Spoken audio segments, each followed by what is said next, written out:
بالله من الشيطان الرجيم. بسم الله الرحمن الرحيم.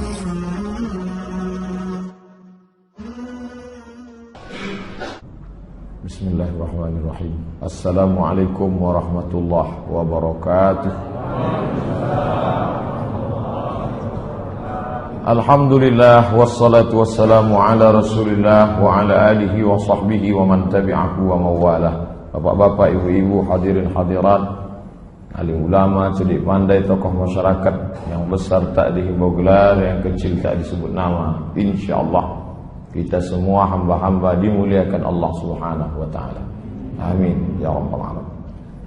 Malam ini kita akan mengkaji biografi orang yang sudah membebaskan manusia min zulumatil jahli ila nuril ma'rifah, dari jahiliyah musyrik kepada cahaya tauhid, dari mulai sejak lahir sampailah meninggal dunia. Kita akan break sejenak saat salat isya insyaallah. Nabi Ibrahim punya anak bernama Ishak. Ishak punya anak bernama Yakub. Yakub punya anak bernama Yusuf. Yusuf punya saudara bernama Yahuza. Cucu cicit Yahuza ini turun ke bawah, ada yang jadi nabi bernama Daud. Daud punya anak Sulaiman. Sulaiman bercabang dua ke kanan, Zakaria. Kemudian Zakaria punya anak Yahya. Habis. Kemudian jalurnya yang satu lagi dari Sulaiman tidak langsung punya anak bernama Imran. Imran punya anak bernama Maryam, dan Maryam punya anak bernama Isa. Habis. Jalur pertama. Nabi Ibrahim punya anak bernama Ishak. Ishak punya anak bernama Yakub. Yakub punya anak Bunyamin. Turun ke bawah berakhir pada Yunus. Ibrahim punya anak bernama Ishak. Ishak punya anak bernama Yakub. Yakub punya anak Yusuf. Yusuf punya saudara bernama Imran. Beda Imran di sini dengan Imran ayah Maryam. Imran punya anak bernama Musa, dan Musa punya adik saudara bernama Harun. Turun ke bawah Ilyasan. Ini nabi-nabi yang dikenal dengan Bani Israel. Israel nama lain dari Yakub. Yakub nama lainnya Israel. Cucu cicit dari Yakub itu disebut dengan Bani Israel. Sedangkan asal dari kata Yahudi adalah Ibrahim punya anak bernama Ishak. Ishak punya anak bernama Yakub. Yakub punya anak bernama Yusuf. Yusuf punya saudara Yahuza. Cucu cicit Yahuza disebut dengan Yahudi. Semua Yahuza Israel, tapi tidak semua Israel Yahudi. Sedangkan Muhammad sallallahu alaihi wasallam jalurnya bukan dari jalur sini, tapi bertemu pada Ibrahim. Jalurnya adalah Muhammad sallallahu alaihi wasallam punya ayah bernama Abdullah. Abdullah anak Abdul Muttalib. Abdul Muttalib anak Hashim. Hashim anak Abdi Manaf. Abdi Manaf anak Qusay. Qusay anak Kilab. Kilab anak Murah. Murah anak Ka'ab. Ka'ab anak Lu'ay. Lu'ay anak Ghalib. Ghalib anak Fihir. Fihir anak Malik. Malik anak Nadar. Nadar anak Kinanah. Kinanah anak Khuzaimah. Khuzaimah anak Mudrikah. Mudrikah anak Ilyas. Ilyas anak Mudar. Mudar anak Nizar. Nizar anak Ma'ad. Ma'ad anak Adnan. Adnan bukan nabi. Namanya dibuat warna. Apa warnanya ini? Adnan karena nasab yang sahih disebutkan nabi hanya sampai pada Adnan. Adapun dari Adnan ini ke atas banyak ikhtilaf sampai kepada Ismail, dan Ismail anak Ibrahim, mengalir darah Ibrahim dan Ismail pada diri Muhammad sallallahu alaihi wasallam. Inilah nasab dia. Nasab kita Pak Ustaz, nanti pertemuan lain kita kaji. Pada subuh hari Isnin 12 Rabiul Awal, menurut riwayat yang masyhur, kalau ada nanti Ustaz lain ceramah 9 Rabiul Awal, itu dia pakai dari kitab Ar-Rahiq Al-Maktum. Banyak pendapat tentang ini, tapi yang masyhur 12. Tahun pertama sejak peristiwa tentara bergajah. Disebut dengan Amul Fil, tahun 571 kalau pakai kalender Romawi. Tahun 40 kekuasaan Kisra Anushirwan, raja Persia bernama Kisra. Maka menjelang subuh hari Senin itu lahirlah Nabi Muhammad sallallahu alaihi wasallam. Itu tidak ada ikhtilaf. Hadis riwayat Muslim. Kenapa engkau puasa hari Senin ya Rasulullah? Zaka yauma wulidtu. Hari Senin aku lahir. Tak ada ikhtilaf. Tanggalnya yang ikhtilaf. Harinya tak ada ikhtilaf. Ketika dia lahir, terang benderang cahaya menerangi istana-istana di Rom. Tak tahu datang dari mana. Mereka heran. Dari mana ini terang? Begitu riwayat Ibnu Sa'ad, Ahmad bin Hanbal dan Darimi. Api abadi yang tak pernah mati di Persia padam. Beberapa bangunan gereja roboh, tak tahu apa sebab. Begitu menurut riwayat Imam At-Tabari dan Imam Al-Baihaqi. Abdul Muttalib sesudah lahir cucu kesayangan tadi dibawalah ke dalam Ka'bah karena Abdul Muttalib pemegang kunci Ka'bah. Kemudian disembelihkan kambing, akikah. Oh, akikah sudah ada sebelum zaman Nabi Muhammad ya. Sudah ada. Zaman Nabi Muhammad dibersihkan dari yang kotor-kotor. Mereka darah kambing itu diusapkan ke kepala anak yang baru lahir. Kotor, najis. Tapi setelah Islam datang dibersihkan karena akikah ini sudah ada dalam syariat Nabi Ibrahim alaihissalam. Diberinya nama, yang memberi nama itu adalah Abdul Muttalib. Diberinya cucunya itu bernama Muhammad. Nama itu belum pernah dipakai sebelumnya. Dia dikhitankan pada hari ke-7 karena khitan sudah ada pada syariat datuk moyangnya Ibrahim. Nabi-nabi setelah Ibrahim berkhitan. Nabi Musa berkhitan, Nabi Isa berkhitan, Nabi Muhammad berkhitan. Nabi Isa berkhitan, Ustaz. Khitan. Siapa yang menghapuskan khitan dalam agama Nasrani? Paus bernama Saul, seorang laki-laki merubah namanya menjadi Paulus. Dialah yang menghapuskan khitan. Kata dia sejak Isa disalib maka semua suci, tak perlu lagi berkhitan. Kemudian tradisi orang Arab, anak itu disusukan kepada perempuan lain, disusukan kepada seorang budak sahaya Abu Lahab bernama Suwaibah al-Aslamiyah. Kebetulan dia waktu itu melahirkan anak bernama Masruh, maka Nabi saudara sesusuan dengan Masruh. Ibunya lain tapi satu ibu susuan. Karena Suwaibah menyusukan Muhammad sallallahu alaihi wasallam. Saat itu juga Suwaibah menyusukan bayi-bayi lain, di antaranya adalah Hamzah bin Abdul Muttalib. Satu sisi Hamzah itu pamannya karena adik ayahnya, tapi di sisi lain juga Hamzah adalah saudara satu susuannya. Belakangan Hamzah meninggal pada perang Uhud. Kita akan kaji selanjutnya. Setelah itu ada saudara susuannya lagi, yaitu Abu Salamah ibnu Abdul Asad al-Makhzumi. Lanjut, umur 4 tahun. Kenapa Ustaz melompat langsung? Kita ambil peristiwa penting-penting. Pada umur 4 tahun, saat itu dia sedang berada di kampung Bani Sa'ad. Maka pada saat itu Jibril alaihissalam datang. Saat Nabi sedang yal'abu ma'al ghilman, Nabi sedang main-main dengan anak-anak lain. Dititipkan dengan ibu susunya yang kedua, yaitu bernama Halimatus Sa'diyah. Banyak perempuan tempat kita bernama Halimatus Sa'diyah untuk mengambil kemuliaan.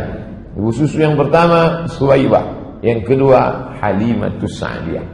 Di kampung Bani Sa'ad. Ketika dia sedang main dengan anak-anak yang lain, tiba-tiba Jibril alaihissalam menarik tangan Nabi Muhammad, membuatnya pingsan, membelah dadanya, mengeluarkan jantungnya, kemudian dicuci. Inilah pertama kali dibedah oleh malaikat Jibril alaihissalam. Lalu kemudian anak-anak ini mengadu ke rumah. Apa kata anak-anak itu? Inna Muhammadan qad qutila. Muhammad sudah dibunuh. Anak-anak itu melihat, lari pulang ke rumah. Ibu Halimatus Sa'diyah, Muhammad sudah dibunuh. Lalu mereka datang lagi dan mereka lihat wajah Nabi SAW berubah raut wajahnya. Lalu mutaghayyirul laun, berubah raut wajahnya. lalu kemudian Anas yang meriwayatkan hadis ini, Anas bin Malik berkata, wa qad kuntu ara athara dzalikal miqyad fi sadrihi. Mata kepalaku sendiri pernah melihat bekas terbelahnya dada Nabi itu fi sadrihi, di dada Nabi. Jadi bukan fiksi, bukan makna kiasan, tapi memang betul nyata. Anas bin Malik yang pernah menjadi pembantu Nabi selama 10 sinin. Khadimtun Nabi 10 sinin. Aku menjadi pembantu Nabi 10 tahun, membawakan air mandi Nabi, membawakan terompah Nabi, dan pernah dia melihat Nabi berbuka baju, nampaknya bekas itu di dada Nabi sallallahu alaihi wasallam. Lalu Halimatu Sa'diyah merasa takut. Khasyitu, aku khawatir ini anak ini ada apa-apanya, daripada dia nanti meninggal dunia di tanganku, maka aku kembalikanlah kepada ibunya, dikembalikanlah kepada ibu kandungnya Aminah bersama ibu Aminah hingga berusia 6 tahun. Lalu Aminah merasa perlu membawa anak ini untuk ziarah ke makam ayahnya yang sudah meninggal dunia ketika berdagang ke negeri bernama Yathrib. Lalu kemudian dibawalah anak berumur 6 tahun ini. Kira-kira anak umur 6 tahun sekarang baru masuk sekolah dasar. Anak ibu, anak bapak yang umur 6 tahun lebih kurang begitulah usia Nabi Muhammad sallallahu alaihi wasallam. Dibawa berziarah ke makam ayahnya. Lalu kemudian dalam perjalanan pulang, hatta matat, meninggal Aminah di sebuah kampung bernama Abwa baina Makkah wal Madinah, terletak antara kota Makkah dan kota Madinah. Pulanglah Nabi sallallahu alaihi wasallam, pulang dari ziarah ke makam ayah, baru saja menemukan makam ayah, hilang pula ibu. Pulang dalam keadaan yatim piatu. Umur 6 tahun, Muhammad sallallahu alaihi wasallam. Pulang ke kota Makkah dengan pembantu yang ikut bersama mereka saat itu, lalu kemudian diserahkan kepada datuknya bernama Abdul Muttalib. Abdul Muttalib bangsawan Quraisy. Kalau dia mau duduk di samping Ka'bah, maka sudah disiapkan yuda'u firash li Abdul Muttalib. Ini tepi Ka'bah sudah disiapkan di situ kasur untuk tempat duduk Abdul Muttalib. Anak-anaknya satu pun tak ada yang berani. Anak Abdul Muttalib laki-laki 10 orang. Abbas bin Abdul Muttalib, Abu Lahab bin Abdul Muttalib, Hamzah bin Abdul Muttalib, Abdullah bin Abdul Muttalib, Abu Talib bin Abdul Muttalib. Itu yang 5 itu yang masyhur. Abu Lahab kafir masuk neraka, Hamzah masuk Islam, Abu Talib ayah Ali bin Abi Talib, Abbas bin Abdul Talib ayah Abdullah bin Abbas, dan ayah Nabi Muhammad sallallahu alaihi wasallam. Adapun yang 5 lagi tidak masyhur, 5 perempuan. Satu pun anak laki-laki ini tak berani duduk di situ. Tapi kalau sudah datang Nabi Muhammad sallallahu alaihi wasallam, duduk Nabi di kasur itu bebas, cucu kesayangan. Bapak yang sudah punya cucu bisa membayangkan cucu enak saja duduk memegang kepala datuk karena ayahnya sudah meninggal dunia. Dan ketika Nabi Muhammad duduk di atas kasur itu, paman-pamannya menariknya. Lalu kemudian apa kata Abu Abdul Muttalib? Kata Abdul Muttalib, da'u, biarkan ibni hadza, anakku ini, biarkan dia. Wallahi, demi Allah, inna lahu lasya'nan, sesungguhnya nanti cucuku ini punya kedudukan yang luar biasa. Mungkin batinnya sudah melihat. Inna lahu lasya'nan. Summa yajlisu ma'ahu, duduklah Datuk Abdul Muttalib bersama cucu kesayangan ala firashihi, di atas kasur, wa yamsah zahrahu, diusapnya pundak cucunya itu, disapunya pundak cucu kesayangan, wa yasurruhu, kemudian dia senang, wa yusirruhu ma yarahu yasna, dibiarkannya cucunya itu berlari-lari. Saat itu Nabi SAW diasuh, dibesarkan, kemudian pada umur 8 tahun 2 bulan 10 hari meninggal pula lah datuknya Abdul Muttalib. 2 tahun, 6 tahun meninggal ibu, diasuh oleh datuk. Umur 8 tahun 2 bulan 10 hari meninggal Abdul Muttalib. Begitu diriwayatkan oleh Imam Ibnu Ishaq. Lalu kemudian diasuh oleh, irtahala bihi Abu Talib, dibawa oleh pamannya bernama Abu Talib.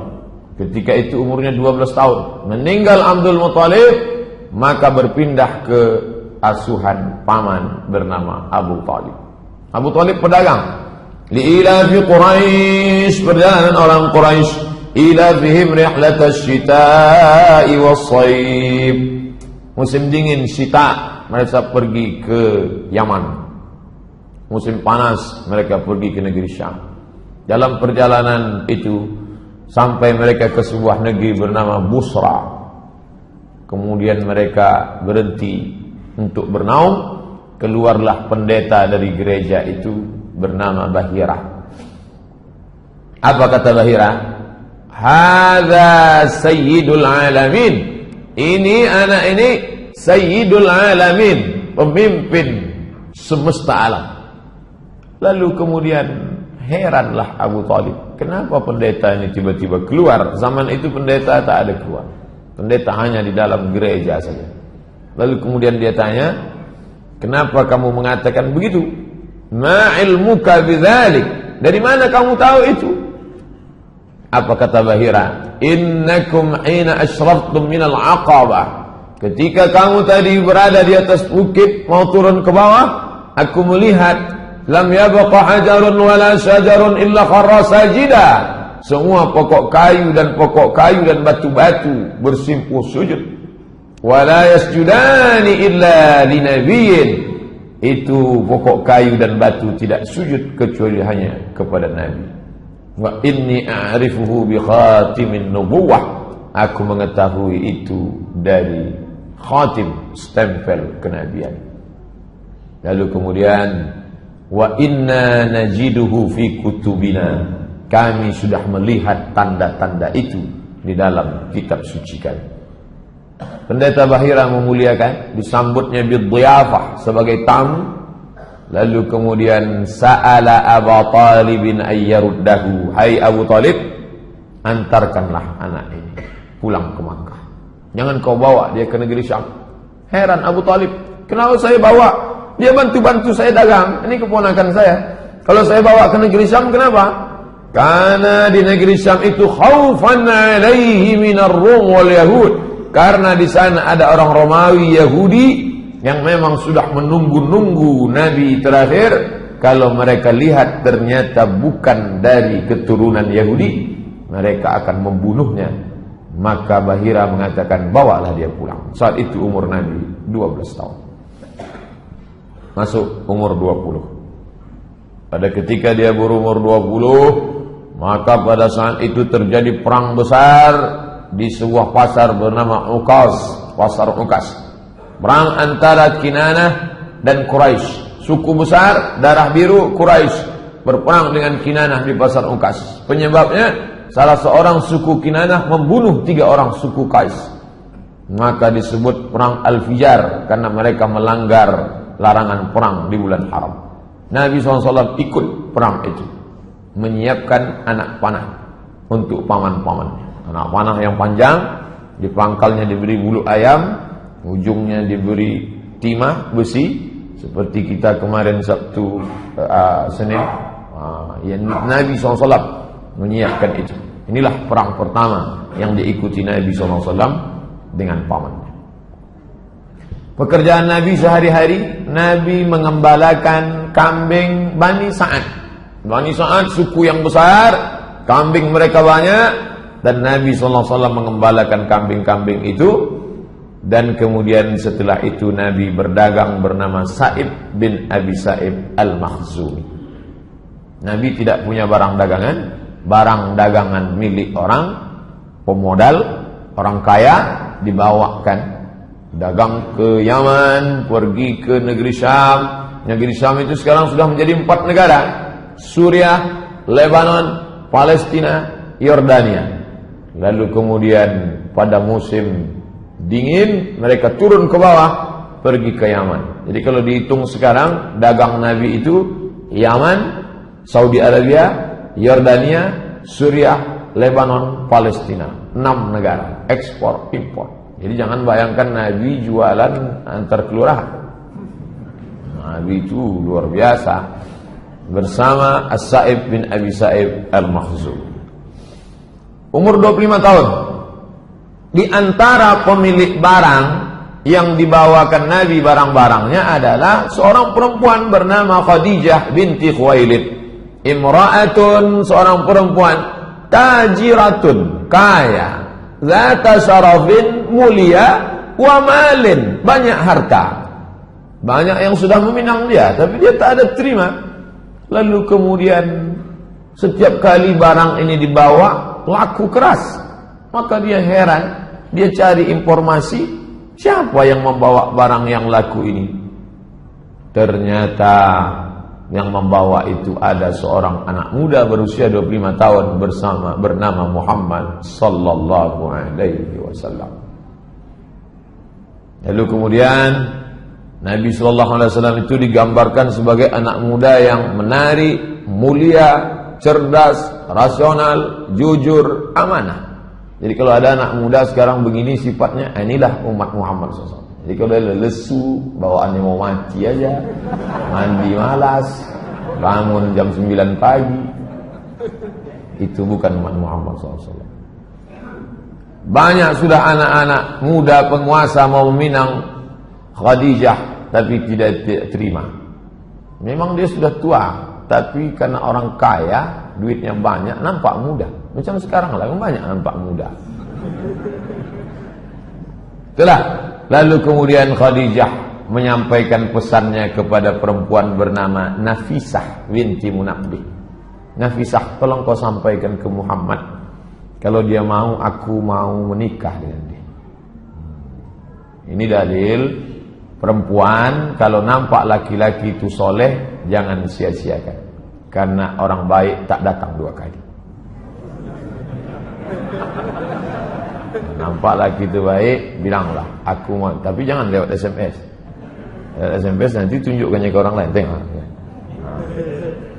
Maka kemudian kata Nafisah, Muhammad sallallahu alaihi wasallam nin Khadijah, maka Nabi pun setuju, tapi Nabi tak langsung datang, paman-pamannya. Paman-pamannya banyak meminang Khadijah. Pernikahan dihadiri oleh Bani Hashim. Muhammad, anak Abdul Muttalib, anak Hashim. Seluruh cucu-cucu Hashim datang, dan para pembesar Mudhar, maharnya 20 ekor onta.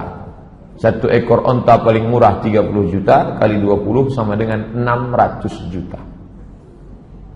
600 juta itu 3 biji eras. Jadi jangan bayangkan Nabi Muhammad itu miskin, susah, melarat. Itu Nabi, bukan Muhammad yang saya kenal. Itu Muhammad yang dari Kulim, yang dari Panam.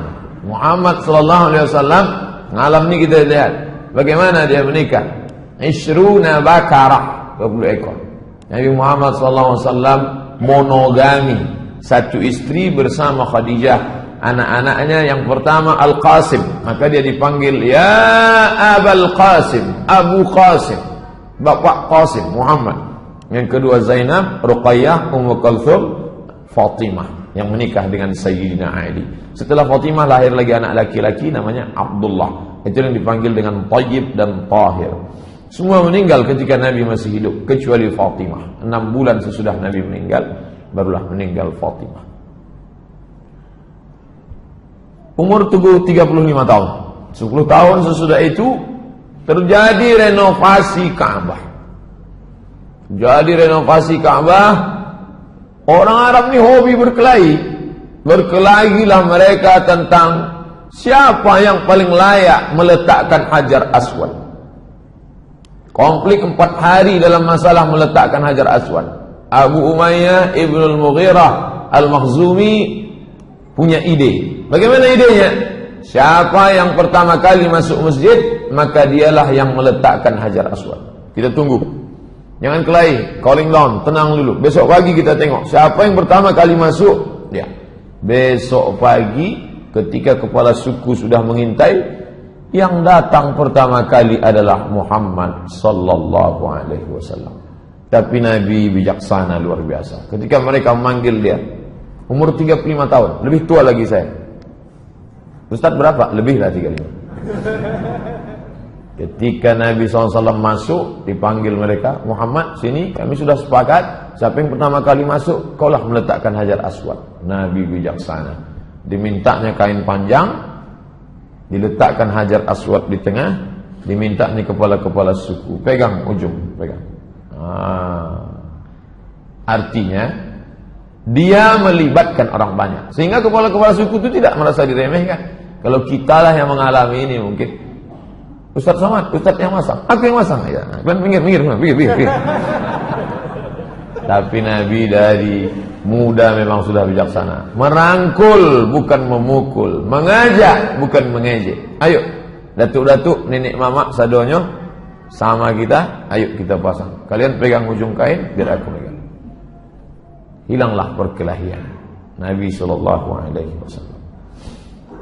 Jadi fase kehidupannya lahir 40 tahun jadi Rasul, 3 tahun pertama dakwah rahasia, diam-diam. Setelah itu hijrah, wafat. Ini yang akan kita kaji ini secara utuh. Kita sudah berjalan 35 menjelang 40. Azan Isya berbunyi, kita harus break, kita lanjutkan. Sampai jam berapa nih selesai Pak Ustaz? Ikuti aja lah. Umur 38 tahun, umur 39 tahun, umur 40 tahun. Ada apa? Setiap datang bulan Ramadan sudah ada Pak Ustaz, bulannya ada, puasanya belum. Muharram, Safar, Rabiul Awal, Rabiul Akhir, bulan itu sudah ada, tapi ibadah yang mengisinya belum ada. Nah, pada bulan Ramadan Nabi naik ke atas. Namanya Jabal Nur. Di atas ada Ghar Hira. Nabi naik ke Gua Hira pada waktu malam. Jangan bayangkan Nabi siang malam, siang tak bisa, panas luar biasa. Nabi di atas malam. Habis itu turun. Umur 38 sekali, 1 bulan total. Turun lagi. Umur 39 naik lagi dia ke atas. Tak ada kejadian apa-apa. Umur 40 barulah terjadi kejadian yang luar biasa. Bagaimana tiba-tiba ada makhluk yang dia tidak tahu entah apa namanya. Makhluk itu kemudian memeluk dia erat, mengatakan, "Iqra, baca." Kata dia, "Ma'ana biqari." Aku tak bisa membaca. "Ma'ana biqari." Aku tak bisa membaca. Apa yang mesti ku baca? Sampai 3 kali. Sampai akhirnya makhluk itu membaca, "Iqra bismi rabbikal ladzi khalaqa.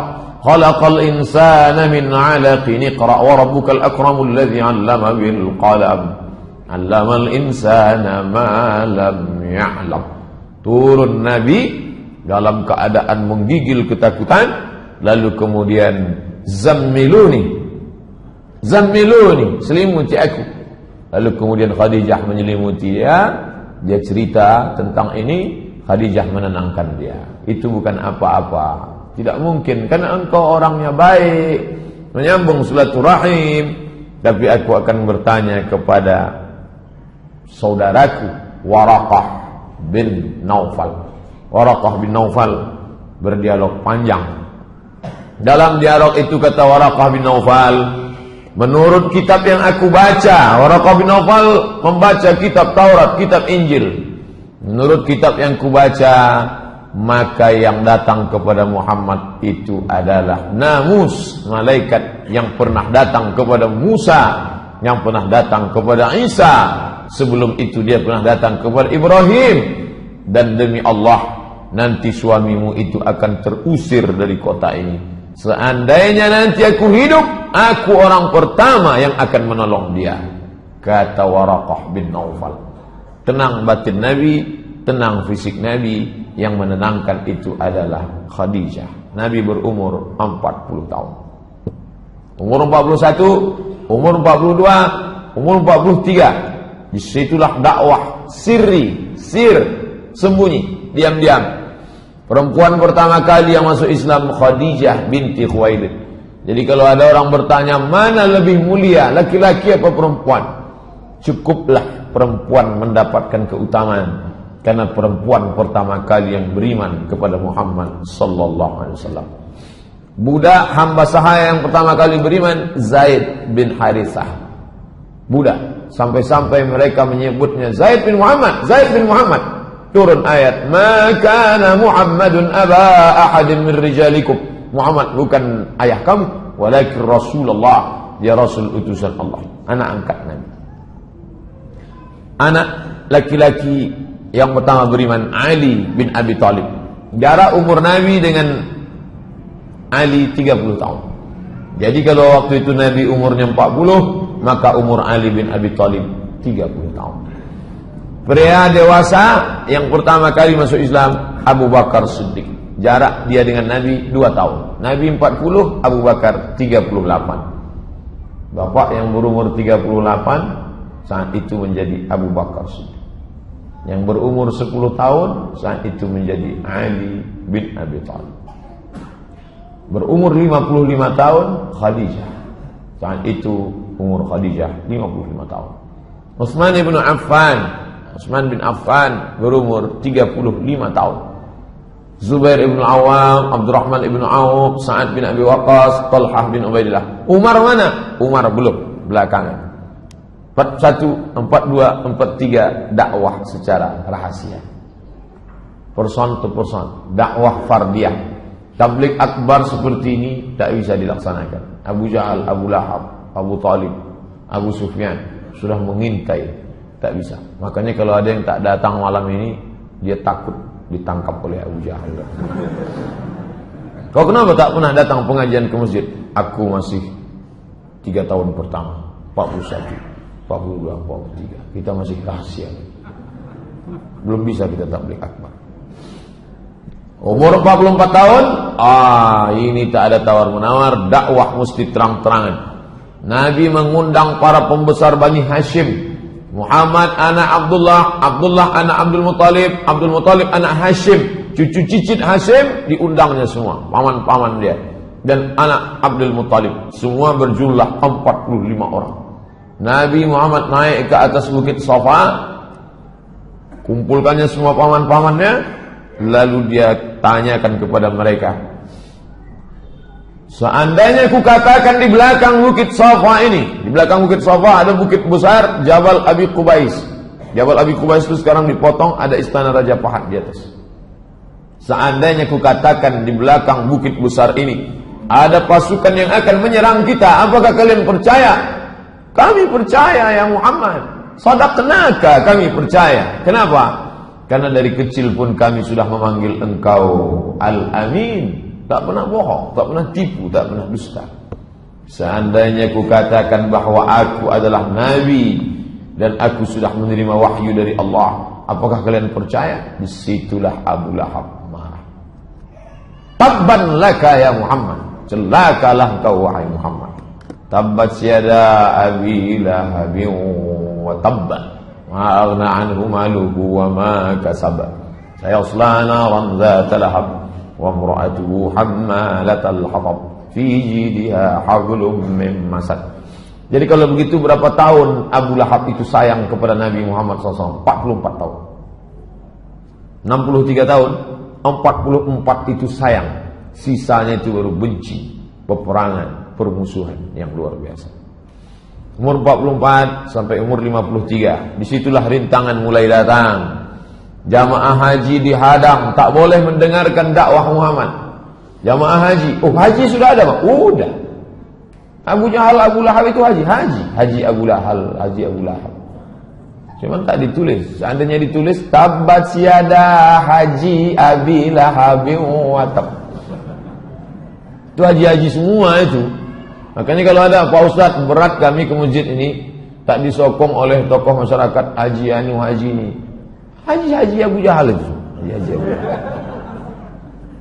Nabi SAW diejek, ditertawakan, dibunuh karakter Nabi dengan kata-kata apa? Sahir, tukang sihir, majnun, gila, kadzab, pembohong, asatirul awalin, dongeng nenek moyang. Pertama, tembak karakternya. Jangan bunuh orangnya, bunuh karakternya. Masyarakat dihadang untuk mendengarkan dakwah. dengan isu-isu dari muncul siksaan fisik. Ini keempat cara ini terjadi pada dai-dai sekarang. Orang tak boleh dengar pengajian, diembargo, karakter sifat dibunuh, isu tak mempan baru fisik. Paman Utsman bin Affan digulung dengan tikar, tikarnya dari anyaman tepung, anyaman pohon korma, digulung, diikat, digantung, dihidupkan api di bawah. Kenapa tak langsung dibunuh saja? Kalau dibunuh selesai, siksa, teror. Alhamdulillahirabbil alamin wassalatu wassalamu ala asyrafil anbiya wal mursalin wa ala alihi wa sahbihi wa man tabi'ahu ila yaumil. Ini menunjukkan ketika Nabi itu jadi soleh baik untuk dirinya sendiri, orang tak marah. 40 tahun dia tidak minum khamar, 40 tahun dia tidak nyembah berhala, 40 tahun dia tidak berzina, orang tak marah, orang suka. Ketika dia berdakwah diam-diam 3 tahun, orang tak marah. Tapi begitu identitas kita sudah kelihatan, di situ orang marah. Bunuh karakter, tak mempan. Apa boleh buat? Teror fisik. Paman Utsman bin Affan digulung dengan tikar anyaman dari daun korma, dibakar di bawah. Oh, bagaimana rasanya panasnya. Jadi makanya mengapa mereka itu sayang dengan imannya? Karena imannya itu diperjuangkan. Kita hampir tak pernah mengalami siksaan. Tak pernah mengalami siksaan. Mus'ab bin Umair tidak diberi makan dan minum oleh ibunya, diusir dari rumah.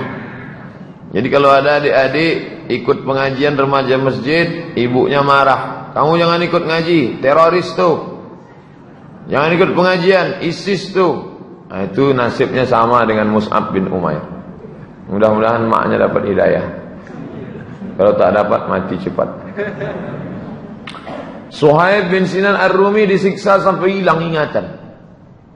Gimana ceritanya itu berat sampai ingatan itu bisa hilang? Itu dialami oleh Suhaib Ibn Sinan Ar-Rumi. Rumi artinya dia orang Romawi, bukan orang Arab. Orang Romawi yang merantau ke Makkah. Bilal bin Abi Rabah disiksa dengan batu, diletakkan di perutnya, diikat dengan tali, diserahkan kepada anak-anak kecil di Madinah sebagai permainan, ditarik ke sana kemari. Berkulit hitam, budak hamba saya, miskin susah. Ammar bin Yasir disiksa satu keluarga. Ammar nama ayahnya Yasir, nama emaknya Sumayyah. Sumayyah meninggal sebagai syahid, ditombak oleh Abu Jahal tepat di jantungnya. Perempuan pertama mati syahid. Nabi tak bisa menolong. Nabi lewat di depan rumahnya, apa kata Nabi? Sabran ya ala Yasir.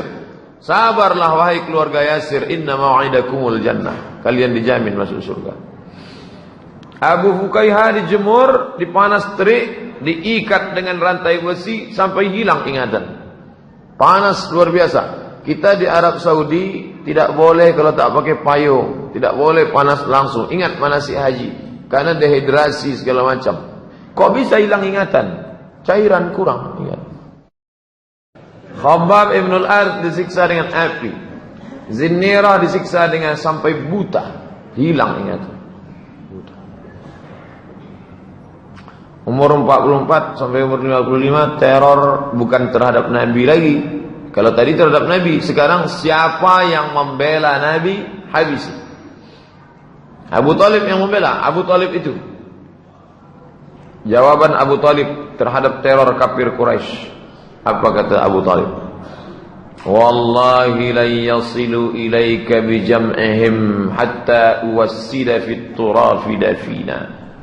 Wallahi demi Allah wahai keponakanku, lan tidak akan yasilu ilaika bi jam'ihim. Mereka walaupun ramai tak akan bisa menangkap, membunuhmu. Hatta uwassida fit turabi, sampai aku ditimbun fit turab, di dalam tanah, dafina, sebagai mayat yang mati, terbujur kaku di dalam tanah. Begitulah cinta Abu Talib. Jangan kau takut teror apapun yang kau hadapi. Teror terhadap anak-anak Nabi. Anak-anak diteror. Apa salah anak Nabi? Abu Lahab memaksa kedua anaknya bernama Utbah bin Abi Lahab dan Utaibah. Utbah bin Abi Lahab, Utaibah bin Abi Lahab. Itu menikah dengan Ruqayyah dan Ummu Kalsum. Ceraikan.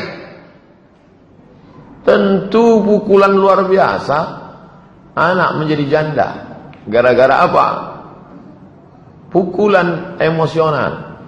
Seorang ulama kalau anaknya dipaksa harus melepaskan diri dari pernikahan, tentu dia tak sampai hati. Tapi ini dialami Nabi. Kedua anaknya Ruqayyah dan Ummu Kalsum. Ummu Jamil, Arwah binti Harb ibnu Umayyah, saudara kandung Abu Sufyan. Namanya Arwah, tapi panggilannya Ummu Jamil. Ummu ibu, Jamil cantik. Ummu Jamil bu cantik. Teror fisik, menebarkan duri-duri dan kotoran di jalan yang dilalui Nabi. Mana jalan yang selalu dilalui Nabi? Nebarkan kotoran, nonta, duri-duri. Makanya satu surat khusus untuk keluarga ini. Suaminya, tabat yada abi lahabi wa tab. Pekerjaannya, ma'ana anhu maluhu wa ma kasab. Sayasla naran dzata lahab. Istrinya, wa mra'atuhu hammalatal hatab. Fi jidha hablum mim masad. Memang keluarga ini luar biasa. Ayat-ayat kisah teror. Ayat-ayat ini kalau kita baca, renungkan baik-baik, ini semua cerita tentang teror yang dialami Nabi. Wailul likulli humazatil lumazah. Celakalah bagi pengumpat dan pencela. Siapa itu? Umayyah bin Khalaf mengejek, mengumpat, mencela Rasulullah. Saudaranya bernama Ubay bin Khalaf meludahi wajah Rasulullah SAW. Maka ketika imam membaca ayat itu, renungkan dengan baik. Wailul likulli humazatil lumazah alladzi jama'a malahu wa'addada. Apa kerja mereka? Jama'a malan, mengumpulkan harta, wa'addada, kumpul hitung. Datang Nabi, mereka caci, sumpah serapah, bahkan meludahi wajah Nabi.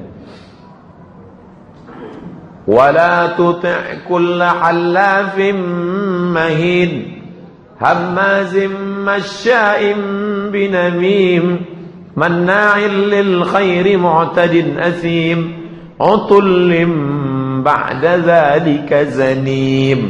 9 sifat Al-Akhnas Ibnu Syarik Al-Thaqafi. Itu kronologisnya, ada orangnya semua itu. Apa arti ayat ini? Banyak mencela, pergi ke sana kemari menyebar fitnah. Zaman dulu orang kalau menyebar fitnah masuk rumah ini, fitnah masuk. Sekarang enggak, share. Twitter, BBM, WhatsApp, Facebook.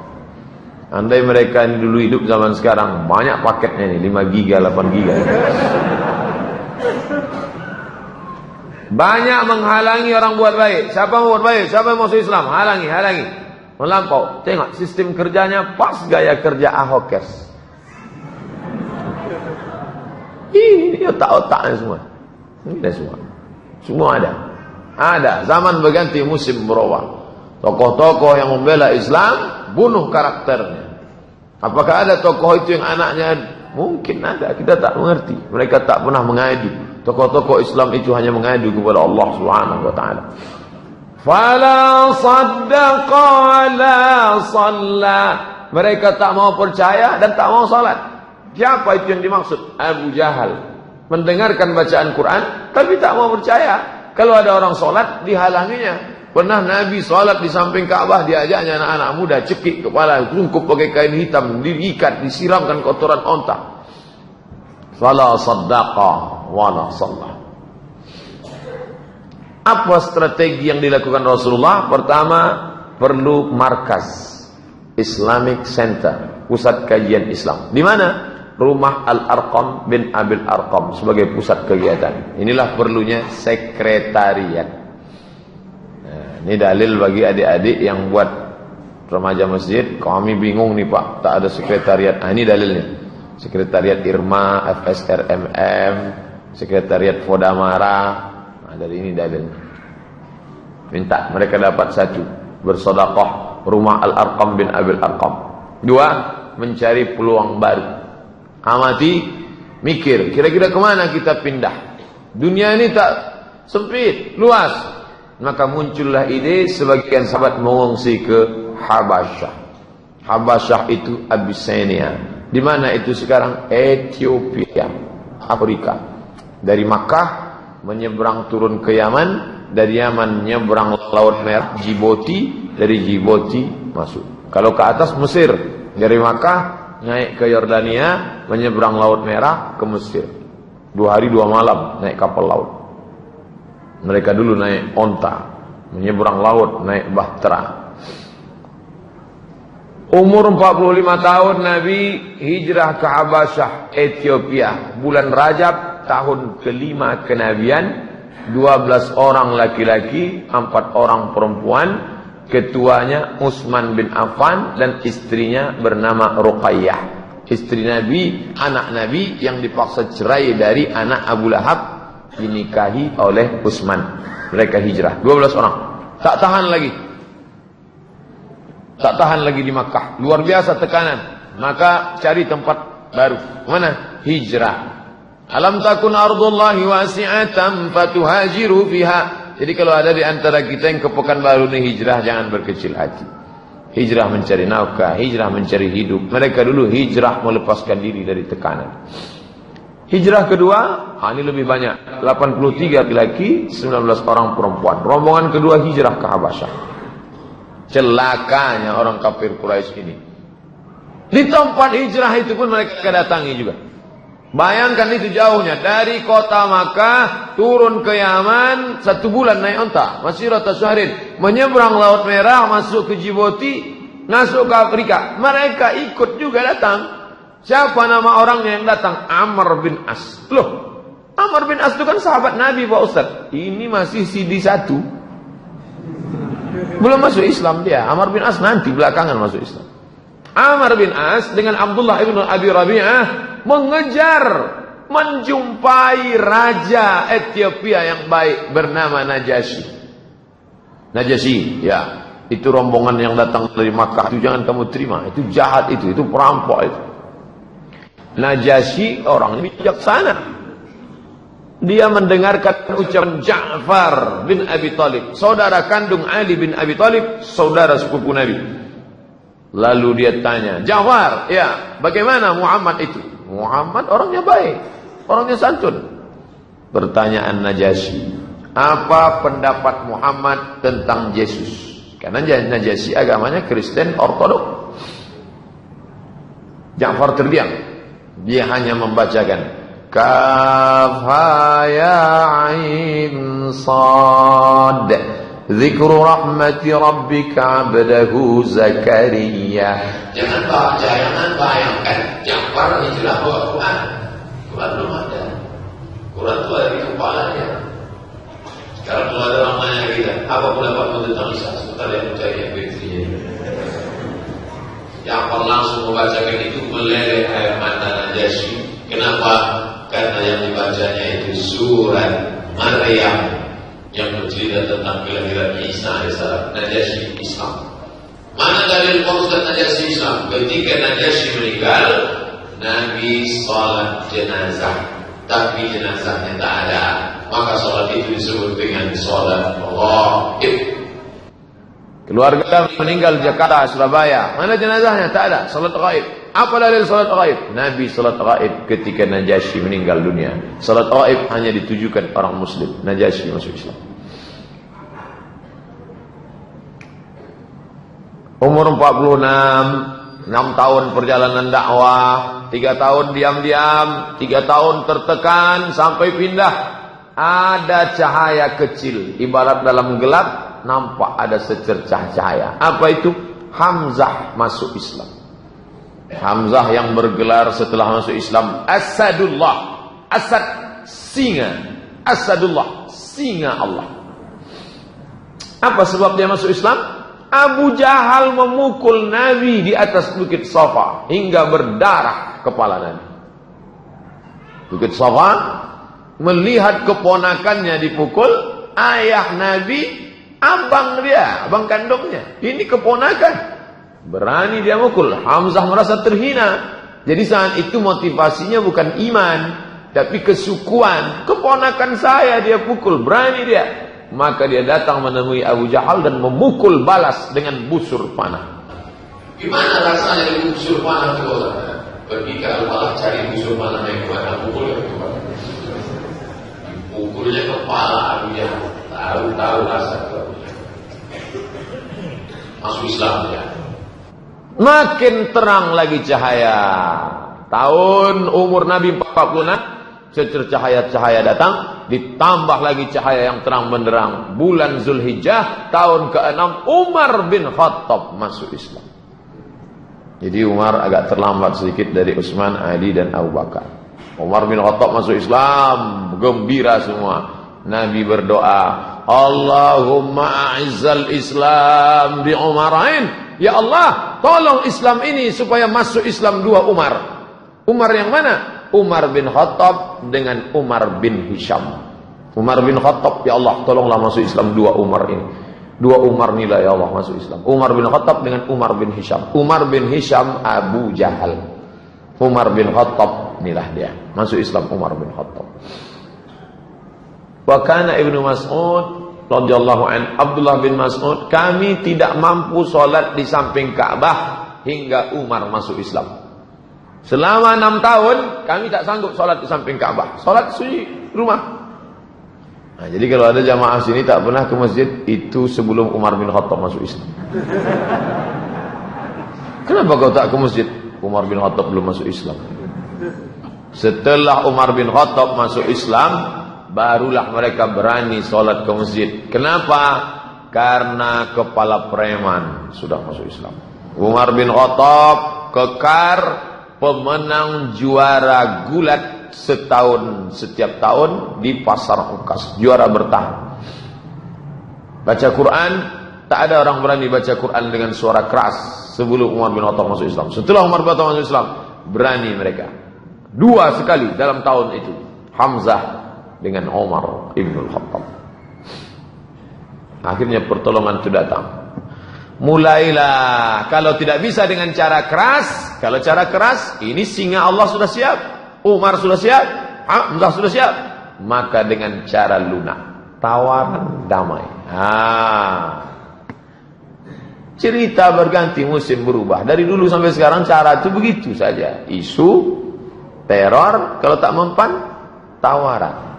Mahkota, harta, wanita. Al-Aswad bin Abdul Muttalib bin Aswad bin Abdul Uzza, Al-Walid bin Mughirah, Umayyah bin Khalaf, As bin Abi Sami mengajak beribadah. Muhammad, kami sudah capek. Jadi gimana? Gimana kalau kita ganti-gantian aja lah. Kami sembah Allah sebulan, habis itu kau sembah Tuhan kami sebulan. Deal or no deal? Turun ayat. Qul ya ayyuhal kafirun, la a'budu ma ta'budun, wala antum 'abiduna ma a'bud, wala ana 'abidu ma 'abadtum, wala antum 'abiduna ma a'bud, lakum dinukum. Tak mempan, tawaran damai tak laku. Damai tak laku, kumpul lagi mereka, lebih keras lagi daripada itu. Umur 47, dahsyat. Tahun embargo. Tidak lagi di embargo Muhammad sendiri, satu suku. Bani Hashim, Bani Abdul Muttalib di embargo. Apa embargonya? Tidak boleh ada pernikahan. Bani yang lain tidak boleh menikah dengan Bani Hashim dan Bani Abdul Muttalib. Muhammad anak Abdullah, anak Hashim. Seluruh Bani Hashim, Hashim anak Abdul Muttalib. Seluruh Bani Hashim, seluruh Bani Abdul Muttalib. Tidak boleh ada orang Arab yang menikah dengan Bani Hashim dan Bani Muttalib. Tidak boleh ada transaksi jual beli. Tidak boleh duduk-duduk bersama mereka. Tidak boleh interaksi sosial. Tidak boleh masuk ke rumah mereka, tidak boleh bicara dengan mereka sampai mereka menyerahkan Muhammad untuk dibunuh. Ditulis, ditempel di dinding. Yang nulis itu siapa? Baghid ibnu Amir ibnu Hisham. Nabi mendoakan dia, ya Allah, laknat si Baghid ini, lumpuh tangannya.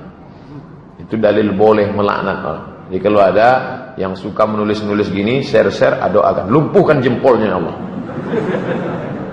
Besok tak bergerak lagi. Di masa sulit ini Abu Thalib khawatir mereka membunuh Rasulullah. Ini genting ini. Abu Thalib itu jugalah yang menolong. Ini keponakan, ayahnya saudara kandungku, anak ini tunggal, dari kecil sudah kujaga. Maka dia takut ini terbunuh. Kemana-mana Nabi, dia selalu bersama.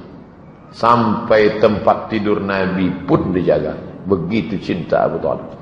Dia memerintahkan Rasulullah agar tidur di tempat tidurnya. Muhammad jangan tidur sendiri. Umur Nabi sudah 47 tahun. Kau tidur di sini, karena mungkin mereka akan mengutus pembunuh di tengah malam. Dia perintahkan anak-anaknya mengawal Rasulullah. Anak-anakku, Ali, Ja'far, yang lain, kawal saudara kalian ini.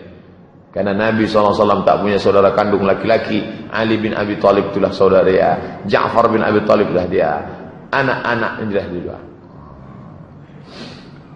Umur 50, 3 tahun lamanya embargo itu. Kertas embargo tersobek. Hisham ibnu Amar dari Bani Amir ibnu Lu'ay, dialah yang merobek kertas itu. Apa ini kata dia? Dia cabut. Lalu kemudian apa hubungan dia dengan Nabi? Lagi-lagi hubungan darah. Ibunya bernama Atikah binti Abdul Muttalib. Abdul Muttalib kakeknya Nabi. Berarti kalau begitu makcik Nabi SAW. Mak dia makcik Nabi. Masih keluarga Nabi SAW. Hubungan darah. Bangkit emosinya, dia marah, dia cabut itu. Habis embargo, cara lunak lagi. Lobi-lobi kafir musyrik kepada Abu Thalib. Abu Thalib ini kuncinya. Maka kalau dia sudah tunduk, tunduk. Maka mereka mulai terus datang merayu dengan segala macam rayuan. Ternyata ujian sekarang tidak datang dari kafir musyrik, tapi ujian datang dari Allah Subhanahu wa taala. Selama ini kalau susah tempat bergantung Khadijah, tempat mengadu Khadijah. Kalau tak Khadijah, Abu Thalib, Abu Thalib Khadijah. Di saat yang sama kedua-dua tempat bergantung itu patah.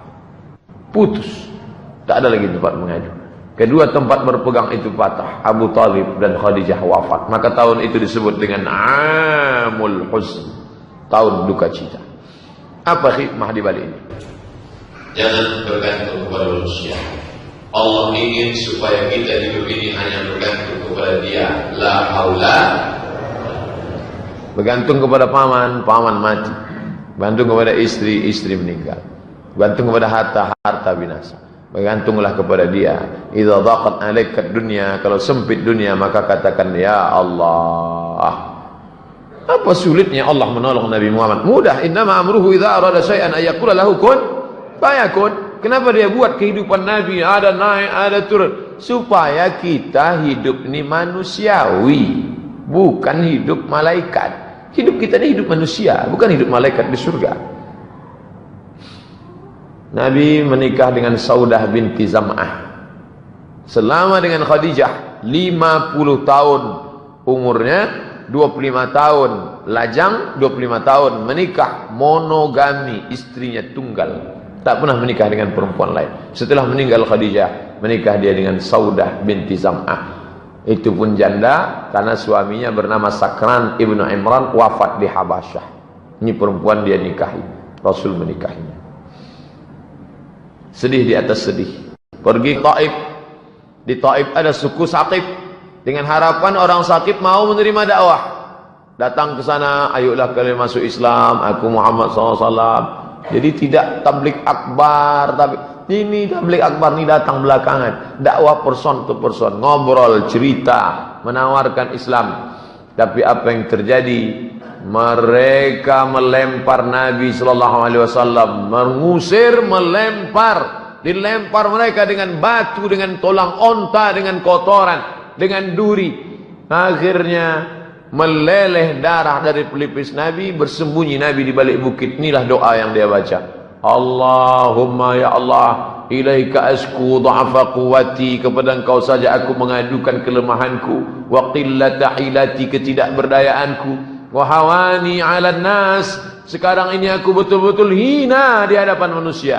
Ya arhamar rahimin, anta rabbul mustad'afin, Engkau Rabb, tempat mengadu, tempat meminta semua orang yang lemah. Wa anta rabbi, Engkau Rabbku, Ila man takiluni ila ba'idun yatajahhamuni. Kemana lagi aku bersandar kalau bukan kepada engkau? Apakah ke tempat yang jauh, tempat aku merasa asing?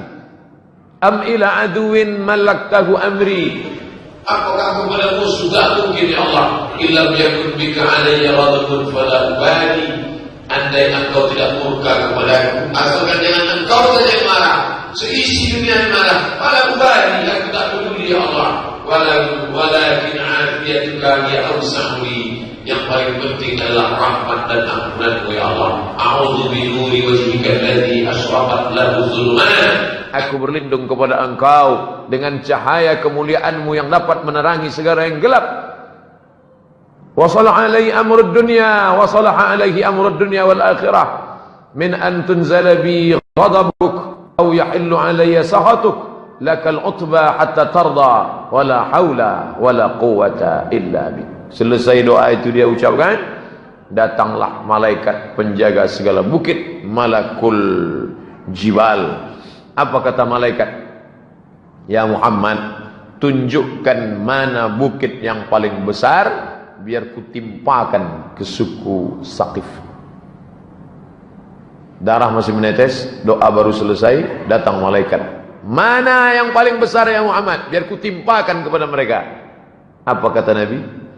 Bal arju ayyukhrijallahu min aslabihim man ya'budullaha wahdahu la yusyriku bihi syai'a. Semoga Allah mengeluarkan dari tulang sulbi mereka anak-anak yang menyembah Allah, tak mempersekutukan Allah. Bayangkan, darah sedang menetes, tiba-tiba malaikat datang. Bukit mana? Abdul Somad, bukit mana? Saya tunjuk. Itu.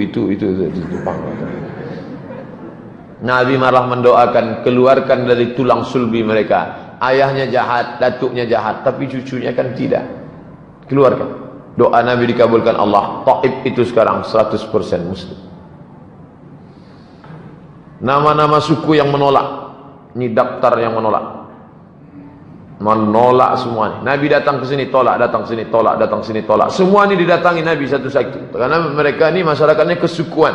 Datang kepada suku ini tolak, datang suku ini tolak. Pelipur lara. Setelah jatuh sejatuh-jatuhnya, meninggal paman, meninggal istri, jatuh, hina, dinaikkan Allah. Subhanallazi asra bi'abdihi layla minal masjidil haram ilal masjidil aqsa alladzi barakna hawlahu linuriyahu min ayatina innahu was-sami'ul basir. Isra, ini Mi'raj. Ini ayat Isra, ini ayat tentang Mi'raj. Isra Mi'raj satu sisi membahagiakan, di sisi lain makin menjatuhkan, karena mereka menuduh Nabi gila. Beberapa orang menerima dakwah, mereka di luar Makkah. Suhail ibn Samit, Iyas ibn Mu'adz, Abu Dzar al-Ghifari. Ini yang terkenal. Abu Dzar al-Ghifari, Tufail ibn Amr ad-Dausi, dan Dimas al-Azdi. Ini Dimad al-Azdi. Mereka masuk Islam, tapi bukan orang Makkah. Orang datang dari jauh, mendengar berita, datang. Yang didatangi tak masuk Islam, yang tak pernah dikunjungi malah masuk Islam. Kita pun selalu dalam kehidupan ini. Yang kita usahakan tak berhasil, yang kita tanam, kita pupuk, yang tak ditanam malah. Artinya apa? Engkau buat saja. Ente buat aja. Masalah hasilnya Allah Ta'ala. Ini tak didakwahi, malah datang bersyahadat di hadapan Nabi. Asyhadu an la ilaha illallah. Mereka datang dari luar Makkah. Umur 51. Fajar baru datang menyingsing dari negeri bernama Yathrib, tepat di musim haji. Musim haji Zulhijjah, datanglah orang-orang dari Yathrib. Inilah orang pertama yang masuk Islam dari Madinah. As'ad bin Zurarah, Auf ibn al-Harith, Rafi' ibn Malik, Utbah bin Amir, Uqbah bin Amir, Jabir ibn Abdullah. Ini mereka datang. Mereka sudah lama dengar tentang Nabi Muhammad, berita-berita, pas musim haji mereka datang. 8 hari 8 malam mereka naik onta sampai ke Makkah. Dan pada saat di Aqabah, ini mereka bulan Syawal tahun ke-11 kenabian. Ini mereka masuk Islam. Lalu kemudian di umur 51 ini Nabi menikah dengan Aisyah. Menetap bersama baru pada setelah hijrah. Menikahnya sebelum hijrah. Umur 52. Umur 52 Nabi sallallahu alaihi wasallam ini bai'at Aqabah. Kenapa disebut dengan bai'at Aqabah? Karena terjadinya di tempat melontar jumrah Aqabah. Musim haji tahun ke-12 kenabian. Terdiri dari 12 orang. 5 orang yang hadir di tahun yang lalu, yang 5 tahun lalu ditambah lagi yang 7 ini. Tahun lalu ada ini yang 5, 1 tak ikut, ditambah lagi 7. Dengan itu 12 orang. Rasulullah mengutus Mus'ab bin Umair ke Madinah. Setahun sebelum Nabi pindah sudah diutusnya orang duluan, namanya Mus'ab bin Umair. Mus'ab, pergi ente ke Madinah dengan 12 orang ini, ajarkan mereka Islam. Jadi jangan bayangkan Nabi datang ke Madinah, kata orang Jawa, ujuk-ujuk, tak ada angin, tak ada hujan, tiba-tiba datang. Dah, penuh dengan persiapan. Tahun pertama nih, tahun kedua nih diutus. Ini bunyi teksnya. Ta'alau, sini, bai'uni, kalian bai'an aku, ala an tusyriku billahi syai'a. Jangan persekutukan Allah. La tasriqu, jangan mencuri. La tasnu, jangan berzina. La taqtulu auladakum, jangan bunuh anak kamu. La ta'tu bi buhtanin, jangan sebar isu-isu, dan sampai akhir. Nah, ini larangan-larangan, jangan begini, jangan begini. Udah, ini yang disebut dengan bai'at. Sekarang banyak aliran-aliran pakai bai'at. Ente ngaji sama Ustaz Somad udah ada bai'at? Tak ada. Itu tak sah Islamnya itu. Bai'at ke guru kami. Kalau tak bai'at, besoklah aku bai'at. Tapi jangan lupa bawa mahar 500 per kepala. UUD, ujung-ujungnya duit. Bai'at itu sumpah setia. Mereka 12 orang bersumpah setia di hadapan Nabi SAW di bai'at, bai'at Aqabah. Umur 53 Nabi, bai'at Aqabah 2. Musim haji tahun ke-13 kenabian. Jumlah peserta yang membai'at Nabi ramai. 73 orang laki-laki, 2 orang perempuan. Perempuan yang ikut bai'at namanya Nusaibah. Yang satu lagi Asma binti Amr. Apa isi bai'atnya? Nih, ala sam'i, kami mendengar, wa ta'ah, kami patuh, fin nasyad wal kasal, dalam keadaan semangat maupun lemah, untuk menolong dalam keadaan sulit, untuk amar ma'ruf nahi mungkar. Kami akan menolong dakwahmu dalam sulit maupun senang. Kami akan amar ma'ruf nahi mungkar sampai habis. Nabi mengangkat para mentor kalau sekarang. Jadi jangan bayangkan dakwah Nabi itu tak pakai strategi. Diangkat Nabi ini 9 orang dari suku Khazraj, 3 orang dari suku Aus. Kalian balik, ini kepala, ini ketua, ini ketua, ini ketua, penanggung jawab. Antum ala qaumikum, kalian terhadap suku kalian, bima fihim kufala, kalian menjadi penanggung jawab, kakafalatil hawariyin li Isa bin Maryam. Sebagaimana Nabi Isa punya murid-murid hawariyin, begitu pula lah keadaan kalian. Wa ana kafilun ala qaumi, saya penanggung jawab utama, di bawah itu ada. Ini manajemen strategi Nabi. Jadi tak bisa main sendiri, one man show. Ada pimpinan tertinggi, di bawah itu diangkat ketua-ketua yang akan bertanggung jawab pada suku masing-masing. Setelah ready, siap, barulah Nabi hijrah. Kamis 26 Safar tahun ke-14 kenabian. Tepatnya 12 September 622 Masehi, rapat 14 kepala suku di Darun Nadwah. Apa hasil rapatnya? Muhammad harus kita bunuh, habis. Tak ada cerita lagi. Ini sudah kacau ini. Ini sudah hancur Makkah, ini sudah gara-gara dia. Maka dia harus dibunuh.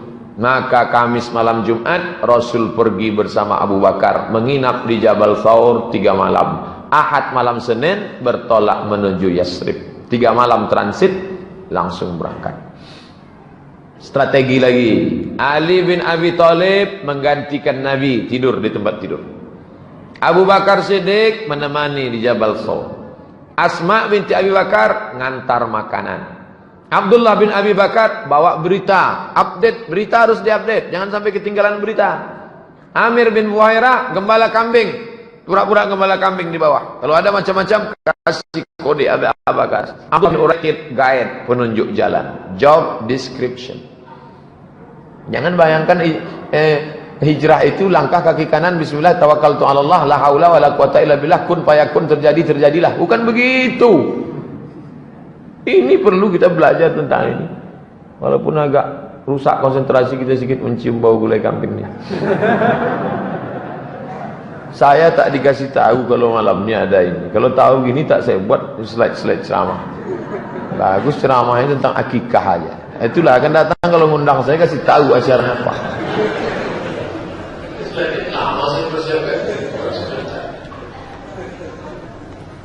Umur 54 tahun Nabi berhijrah hari Senin Rabiul Awal 23 September sampailah dia di tempat bernama Quba. Menginap 4 malam di Quba, malam Selasa, malam Rabu, malam Kamis, malam Jumat. Hari Jumat bertolak ke Yathrib, sholat Jumat di kampung Bani Salim. Ini dalil boleh sholat Jumat di tanah lapang walaupun masjid ada dalam keadaan tertentu. Jumat 12 Rabiul Awal 27 September 622 sampai di Yathrib. Lahir 12 Rabiul Awal sampai di Madinah 12 Rabiul Awal. Bedanya hari Senin lahir sampai hari Jumat. Apa yang dilakukan Nabi pertama kali? Rekonsiliasi.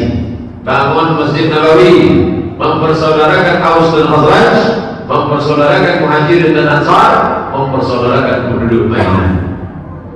Aus, Khazraj, kelahi. Saudara, Muhajirin datang dari Makkah, ini orang Madinah. Saudara, orang Muslim dengan orang Yahudi. Saudara, maka lahirlah rekonsiliasi yang disebut dengan Piagam Madinah. Apa isi Piagam Madinah itu Pak? Nih 1 sampai 12. Jangan ditengok lama-lama, kunang-kunang. Kalau dalam mengadakan Piagam Jakarta, mirip Piagam Madinah, ya kebersamaan. Jadi jangan katakan Nabi Muhammad datang ke Madinah bawa pedang, masuk Islam, terus pancung kepalanya. Tidak, bukan begitu. Nabi mengatakan Yahudi, coba lihat, inna bainahum nasru. Orang Yahudi sama orang Islam saling tolong-menolong. Alaman araba ahla hadhil sahifah. Siapa yang memerangi perjanjian damai ini, kita sama-sama tolong-menolong. Jangan sampai kita dirusak. Barulah karena mereka berkhianat. Mereka yang mengkhianati perjanjian ini, baru Nabi bertindak. Nabi itu bukan action, Nabi itu reaksi. Orang Islam mesti pahami ini. Jangan kita tak bisa bela Nabi kita. Nabi kalian datang usir orang Yahudi, pancurnya kepalanya. Itu terjadinya kapan? Tahun pertama Nabi pindah damai. Allah mengangkat salam. Ini agama Islam salam. Nanti belakang baru terjadi pengusiran. Perjanjian. Dimanapun asal orang pengkhianat, memang hukumannya harus mati. Masalah dan solusi. Muncul masalah. Di Makkah ada masalah, ya pindah ke Madinah muncul masalah. Hidup di tempat masalah. Takut menghadapi masalah jangan hidup, takut hidup mati saja. Orang-orang kafir Quraisy Makkah tetap sudah jauh pun tetap mereka datang memerang. Turun ayat. Coba tengok. 13 tahun selama di Makkah tak ada perang. Tidak ada ayat perang, tak boleh. Jangan katakan Islam itu perang. 13 tahun, mana ada perang? Tak pernah Nabi mengatakan, ayo ambil parang kita. Tidak ada. Sampai turun izin perang. Ini dia. Surat Al-Hasr 39. Uzina, diizinkan. Uzina lilladzina yuqataluna biannahum zulimu. Orang-orang yang dibunuh. Zulimu, mereka dizalimi. Uzina, diberi izin. Mereka diberi izin. Kenapa? Qutilu, karena mereka dibunuh. Zulimu, karena mereka dianiaya. Wa innallaha ala nasrihim laqadir. Allah kuasa menolong mereka. Muncul 4 pasal. 1. Kafir Quraisy Makkah adalah kafir harbi yang wajib diperangi karena mereka telah membunuh, mengusir dan mengganggu. 2. Orang Yahudi yang berkhianat dijatuhi hukuman. 3. Nasrani yang memusuhi kaum muslimin diperangi hingga mereka membayar jizyah, pajak. 4. Yahudi Nasrani musyrik yang masuk Islam tidak boleh diganggu. Maka muncul istilah zimmi dan harbi. Zimmi, saudara kita, tetangga kita, walaupun tak seagama. Harbi, orang yang memusuhi kita, wajib dipancung kepalanya. Ini beberapa peperangan sejak diwajibkan perang, jihad. Dakwah dengan jihad beda kan? Muncul perang 1 Ramadan. Ini tahun pertama berada di Madinah, ini perang. Ada yang 30 orang, ada yang 60 orang, ada yang 70 orang, ada yang 200 orang. Ini 200 mulai ramai pasukan Nabi SAW. Tahun kedua, kita mulai urut 1, tahun 2, tahun 3, tahun 4, tahun 5, tahun 6. Tahun kedua hijrah, bulan Safar, perang. Bulan Rabiul Awal, tahun kedua. Perang yang terbesar adalah perang Badar. Wah, ini tahun kedua. Tahun Badar, bulan Ramadan, Badar. Ini pelajaran apa? Ramadan bukan bulan tidur. Ramadan adalah bulan jihad. Berapa jumlah kaum muslimin? 313 sampai 319. Hasilnya 50.000 dinar, 1 dinar 4,25 gram, 1 gram emas 4,25 gram 500 lebih kurang 2 juta. 2 juta kali 50.000 sama dengan 100 M. Tahun kedua itu kaum muslimin mendapatkan harta rampasan perang 100 miliar. Apakah perangnya itu hadiah dari Allah? Pakai strategi. Pertama, berkemah di dekat oase agar mampu menguasai persediaan air. Sahabat angkat tangan, ya Rasulullah, ya. Apa ada wahyu di mana kita berkemah? Tak ada wahyu. Kalau gitu kita kemah di sini ya Rasulullah. Supaya apa? Supaya air kita kuasai. Kita sudah menang 1-0. Nanti musuh airnya habis, kemana dia? Oh. 2, keluar dari kemah di awal waktu. Ini Nabi mengajak. Besok pagi-pagi kita keluar. Ini dan perang. Mana matahari terbit? Sana kita berkemah di sana. Berkemah tempat matahari terbit supaya ketika matahari muncul mata musuh silau. Sudah menang 2-0. 3, kita mesti tahu jumlah musuh itu berapa. Maka dijaga tempat air. Malam-malam datang kafir musyrik ngambil air. Ditangkap, diinterogasi. Kebetulan yang ngambil air itu kan biasanya tukang masak. Berapa ekor onta kalian potong setiap hari? Tanya dia. Ente yang masak? Iya.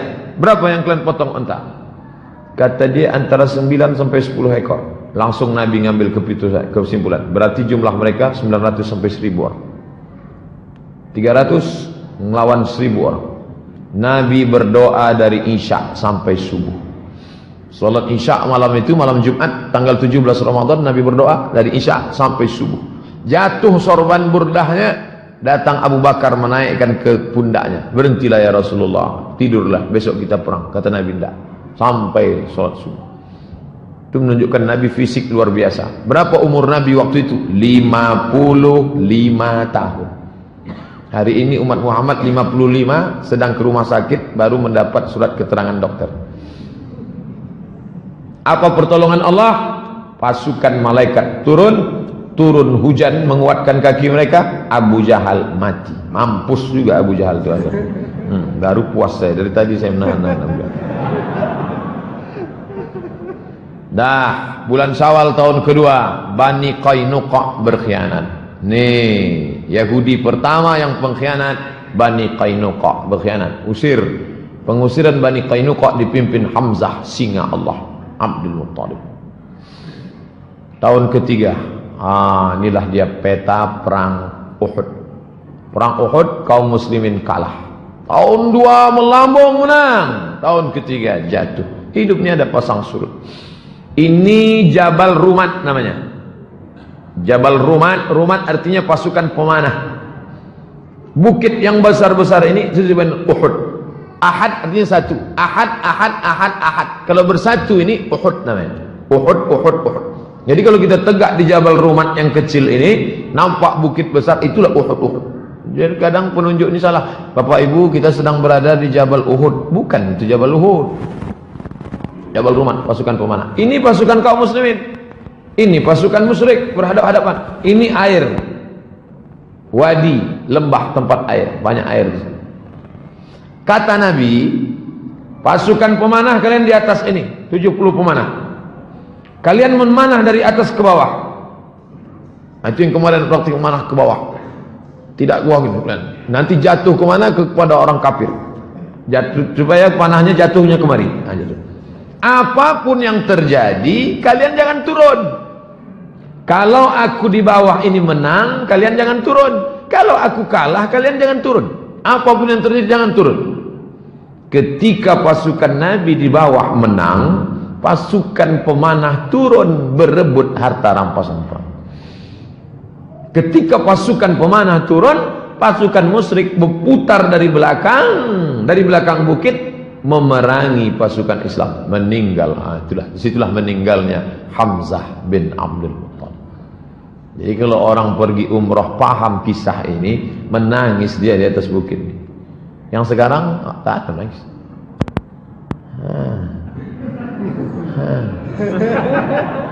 Tak paham dia cerita itu apa yang ada di situ. Naik orang naik, dia turun orang turun.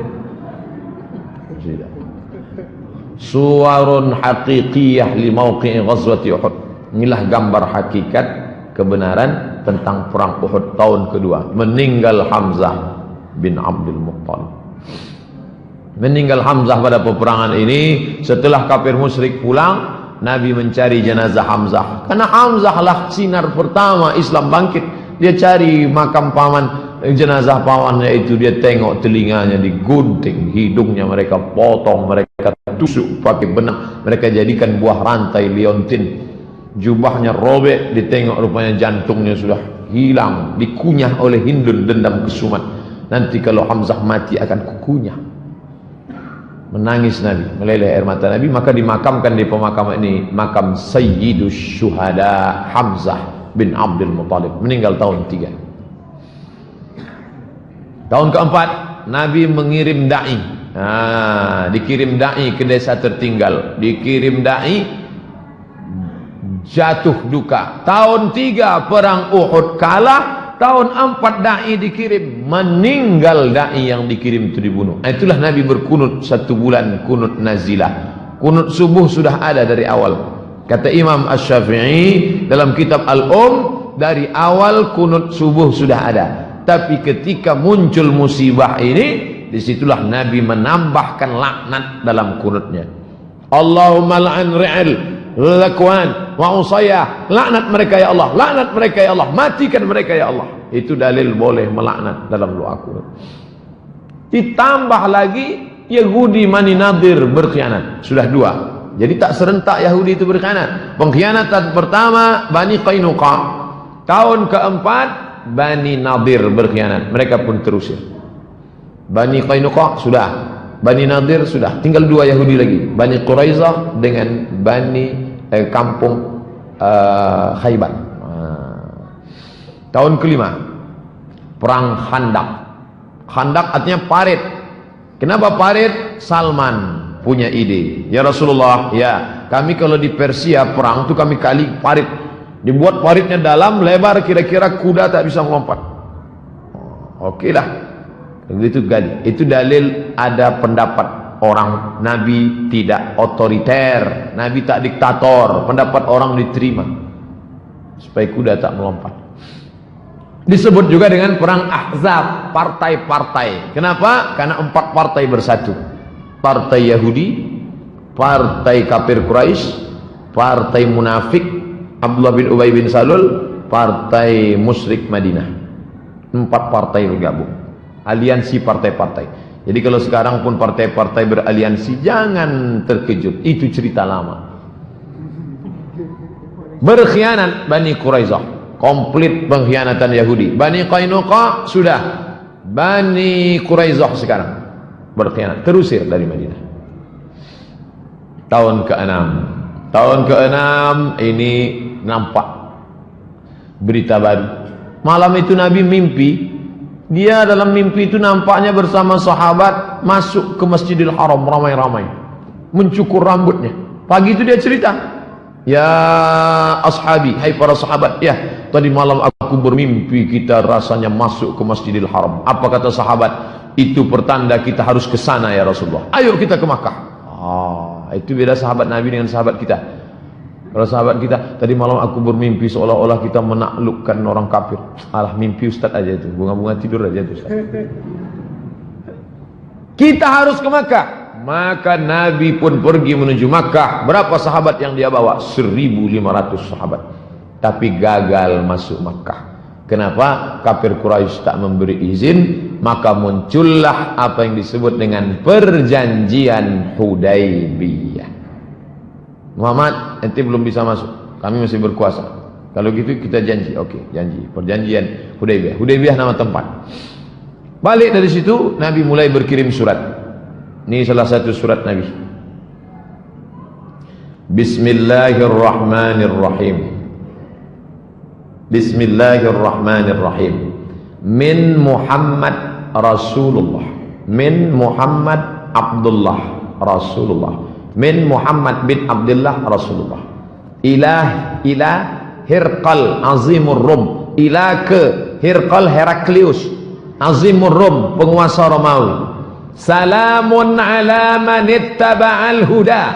Selamat bagi siapa yang mengikuti hidayah. Tengok, dia tak pakai assalamualaikum. Kenapa tak pakai assalamualaikum? Karena tak boleh mengucapkan salam pada orang kafir. Amma ba'du. Amma ba'du ada tetap di ujung. Amma ba'du. Nah, ini stempel. Nabi tidak tanda tangan karena dia buta huruf. Di ujung ini stempelnya tulisannya Muhammad 3 baris. Stempel Nabi tulisannya 3 baris. Muhammad Rasul Allah. Di kelingking sebelah kanan Muhammad Rasulullah, langsung di stempel. Pak RW kalau mau buat besok buat. Ada surat-surat. Jumpa di lampu merah pun bisa. Ini Pak surat mana? Nah, itu menunjukkan Nabi bukan ustadz kampungan, tapi dia adalah raja bilateral, multilateral.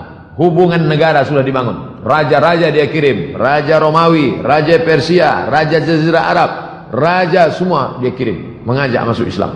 Dakwah dengan tulisan, dakwah dengan mulut sudah, dakwah dengan person sudah, dakwah dengan suku sudah, dakwah dengan tulisan. Yang nulisnya siapa? Sahabat Nabi. Tahun ke-7 Ammar bin As dan Khalid bin Walid masuk Islam. Jadi mereka masuk Islamnya belakangan, tapi jadilah daripada tak Islam sama sekali. Perang Khaybar komplit 4 Yahudi sudah. Yahudi Bani Qainuqa, Yahudi Bani Nadir, Yahudi Bani Quraizah, Yahudi Bani Khaybar. Yahudi Khaybar terusir. 91 orang mati syahid. Nabi menikahi Yahudi. Istri Nabi ada Yahudi satu, Sofiyah binti Huyai bin Akhtab. Ketika diundang ke Khaybar, Nabi diracun. Nama yang meracun Zainab bintil Haris. Nama suaminya Salam bin Mishkam. Kawan sahabat Nabi yang di sebelah makan langsung meninggal dunia. Ketika Nabi makan datang Jibril keluar. Nabi ingin, Allah ingin sahabat Nabi mati dalam keadaan syahid masuk surga. Diinterogasi si Zainab. Zainab, ya kenapa kamu racun Muhammad? Kata Zainab, aku mau ngetes dia Nabi asli apa Nabi palsu. Jahat Yahudi. Kemudian Nabi melaksanakan umrah tahun ke-7. Tahun ke-6 umrah Hudaybiyah gagal. Maka tahun ke-7 dia ganti dengan umrah qadha. 2.000 orang sahabat berhasil masuk. Tawaf, sa'i, tahallul, umrah qadha. Tahun ke-8 perang Ghazwah Mu'tah. 10 Ramadan tahun ke-8 Fathu Makkah. Nabi membebaskan kota Makkah. Ini yang paling ramai. Tahun ke-6 1.500. Tahun ke-7 2.000. Tahun ke-8 Nabi membawa 10.000 orang sahabat. Dan Nabi menetap di Makkah selama 19 hari. Kemudian dia melaksanakan umrah dari Ji'ranah. Makanya Bapak Ibu yang pergi umrah, ada 2 tempat niat Makkah. Yang pertama dari Tan'im, yang kedua dari Ji'ranah. Nabi dari Ji'ranah. Sampai ke Makkah, panglima perang dipimpin oleh sahabat Nabi, dia cabutkan pedangnya, Sa'ad bin Ubadah. Tahun ketiga kalian potong telinga sahabat kami, Hamzah bin Abdul Muttalib, kalian belah jantungnya. Sekarang kami datang dengan membawa pasukan 10.000. Hadza yaumul malhamah, ini hari balas dendam. Apa kata Nabi? Hadza yaumul malhamah, hadza yaumul marhamah. Ini hari kasih sayang. Jadi jangan bayangkan Nabi datang membawa 10.000 pasukan, lalu melampiaskan dendam kesumat. Tak ada. Nabi hanya menghancurkan berhala-berhala. Lata, Uzza, Manat, Hubal, Jibti, Taghut, Naham, hancur semuanya. Dan setelah Ka'bah bersih, Bilal naik ke atas Ka'bah. Naik Bilal ke atas, azan. Bilal yang dulu diejek, Nabi ingin menunjukkan, dulu kalian mengejek Bilal, dulu kalian menjemur Bilal. Ini dia orangnya. Bilal mengumandangkan azan di atas. Ketika mereka melihat Bilal, apa kata orang kafir musyrik? Berbisik, untung ayahku sudah mati sehingga tidak melihat burung gagak azan. Bilal hitam. Kenapa yang hitam itu? Kenapa yang tidak diajaknya Ali? Kenapa tak Ali yang azan? Kenapa tidak sahabat yang putih? Nabi ingin menunjukkan inilah Islam, tidak melihat warna kulit orang. Nabi mengangkat derajat sahabat dan menetap Nabi di sana selama 19 hari. Tahun ke-10 mulai, inilah naiknya, puncak naiknya Islam. Tahun ke-8 bebas kota Makkah. Tahun ke-10 tahun utusan-utusan 16 utusan-utusan. Ini diutus ke sini, diutus ke sini, diutus ke sini. Ali bin Abi Thalib diutus ke Najran. Karena orang sudah mulai gentar, takut. Sebagiannya beriman, sebagiannya masih bertahan, tapi Nabi mengutus. Maka disebut dengan Amul Wufud. Tahun ke-10 Haji Wada. Satu riwayat menyebut 114.000. Tapi riwayat ini menyebut, coba lihat, arba'ah wa arba'un alfan minan nas. Mi'at 100, arba'ah wa arba'un 44.000. 144.000 jamaah. Disitulah Nabi menyampaikan khutbah Haji Wada. Ini isi khutbah Haji Wada. Haji Wada. Saat itu ada satu ucapan Nabi yang terucap. Apa kata Nabi? Inni la adri, aku tak tahu. La'alli la alqakum, mungkin aku tak akan jumpa lagi dengan kalian. Ba'da ami haza, setelah tahun ini. Bihazal mauqif, di tempat ini, abadan. Nabi naik ke atas Jabal Rahmah. Sahabat berkeliling, jumlahnya 144.000 menurut riwayat ini. Menurut Imam Abu Zur'ah, semua sahabat Nabi 114.000. Wallahu a'lam bishawab. Yang jelas mereka banyak. Ada ucapan Nabi yang diingat sahabat setelah meninggal. Inni la adri, aku tak tahu. La alqakum ba'da ami, mungkin kita setelah ini tak jumpa lagi. Memang betul-betul tak jumpa. Itulah haji terakhir. Maka disebut dengan Haji Wada. Wada, selamat tinggal, habis. Bulan Safar tahun ke-11 Nabi pergi ke Bukit Uhud. Haji Zulhijjah, Muharram, Safar. Bulan Safar pergi dia ke Bukit Uhud. Fasalla ala syuhada, dia mendoakan yang ada di Bukit Uhud. Allahumma ighfir lahum warhamhum. Kal muwaddi, seperti orang mau pergi jauh. Lil ahya, pada orang yang hidup dan yang mati. Seperti selamat tinggal ya, selamat tinggal. Tsumman sarafa ilal mimbar, setelah pulang dari Bukit Uhud, dia naik ke atas mimbar. Apa kata dia? Inni fartul lakum. Naik ke atas mimbar, aku siap memberikan syafaat untuk kamu kalian. Wa ana syahid, aku nanti akan menjadi saksi. Wa inni wallahi, saat dia di atas mimbar itu, nanti bapak, ibu, adik-adik yang pergi umrah tengok mimbar di mihrab Nabi, di sampingnya ada mimbar. Disitulah Nabi tegak. Apa kata Nabi? Wa inni, dan aku wallahi demi Allah, la anzur ila haudi, aku sekarang melihat telaga. Tak masuk akal. Dia kan sedang tegak di mimbar. Kata dia, aku sekarang sedang melihat telaga. Dia sedang berada dalam dua dimensi. Telaga padang mahsyar. Itulah yang disebut dengan telaga Muhammad. Siapa yang minum di situ tak akan haus untuk selamanya. Mudah-mudahan kita mendapatkannya insyaallah. Amin ya Allah. Wa inni u'titu mafatih khazainul ard. Aku sudah diberikan kunci-kunci segala muka bumi ini. Mafatihul ard. Wa inni wallahi ma akhafu alaikum an tusyriku ba'di. Aku tak khawatir kalian syirik. Aku tak pernah khawatir kalian syirik sesudah aku mati. Lalu yang dikhawatirkannya apa? Walakinni akhafu alaikum an tanafasu fiha. Yang aku khawatirkan adalah kalian memperebutkan dunia. Betul. Yang dia ucapkan ini bukan bohong, bukan dongeng. Kalian menguasai dunia, Islam menguasai dunia. Mana yang tak dikuasai Islam? Sekarang orang-orang Islam sudah sampai bahkan bisa menjadi wali kota di Eropa. Orang Islam menguasai Konstantinopel, dikuasai. Nampaknya saat dia berada di situ, dia bisa melihat bahwa Konstantinopel akan dikuasai Islam, Mesir akan dikuasai Islam. Padahal saat itu belum. Aku sudah melihat kalian akan berkuasa. Aku tak takut kalian musyrik.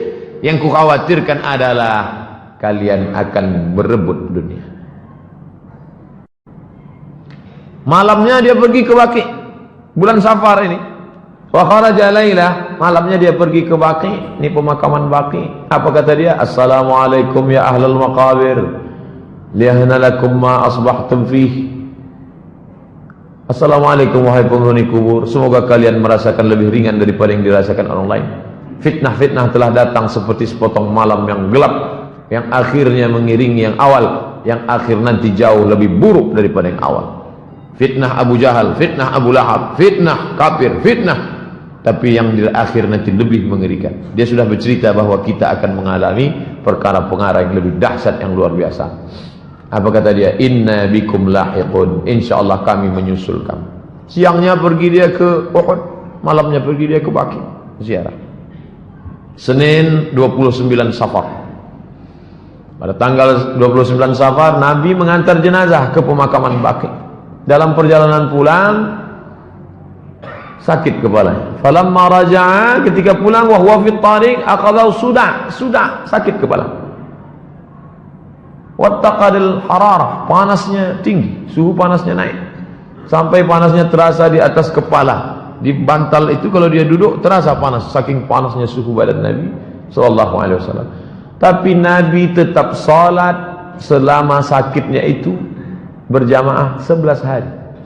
Tetap salat berjamaah. Panas pun tubuhnya, tetap dia datang salat berjamaah. Salat berjamaah, salat berjamaah, salat berjamaah. Pekan terakhir sakitnya makin menjadi-jadi. Rasulullah dibawa ke rumah Aisyah. Dibawa ke rumah Aisyah, dipapah oleh Fadl bin Abbas dan Ali bin Abi Thalib. Duanya sama-sama sepupunya. Fadl anak Abbas, Ali dibopong, dibapah karena dia tak bisa berjalan. Kemudian Aisyah membacakan Al-Falaq, dibacakannya An-Nas, dibacakannya ayat-ayat doa-doa, kemudian ditiupkannya ke tubuh Nabi, kemudian ditiupkan ke tapak tangan Nabi. Itu maka kalau ada keluarga kita sakit, Fatihah, Qul Falaq, Qul Huwallah, Qul Falaq, Qul Binas, tiupkan ke tapak tangan, diusapkan ke wajah, ke kepala, ke badan. Aisyah mengambil tangan Nabi, Aisyah membaca, ditiupkannya ke tapak tangan Nabi untuk mengambil barakah. Roja al-barakah, mengharapkan barakah dari tapak tangan Nabi sallallahu alaihi wasallam. Hari Rabu 7 Rabiul Awal. Suhu panas Nabi makin tinggi. Rasul SAW pingsan. Fastaddal wajah wa ghumiya, dia pingsan. Kemudian ketika dia sadar, dia minta tolong siramkan air. Mereka siramkan 7 qirab, 7 qirbah. Tempat air waktu itu bukan ember, qirbah, kulit kambing yang dijahit diisi air. Siramkan 7 qirbah sampai turun. Kemudian dia keluar dari kamar,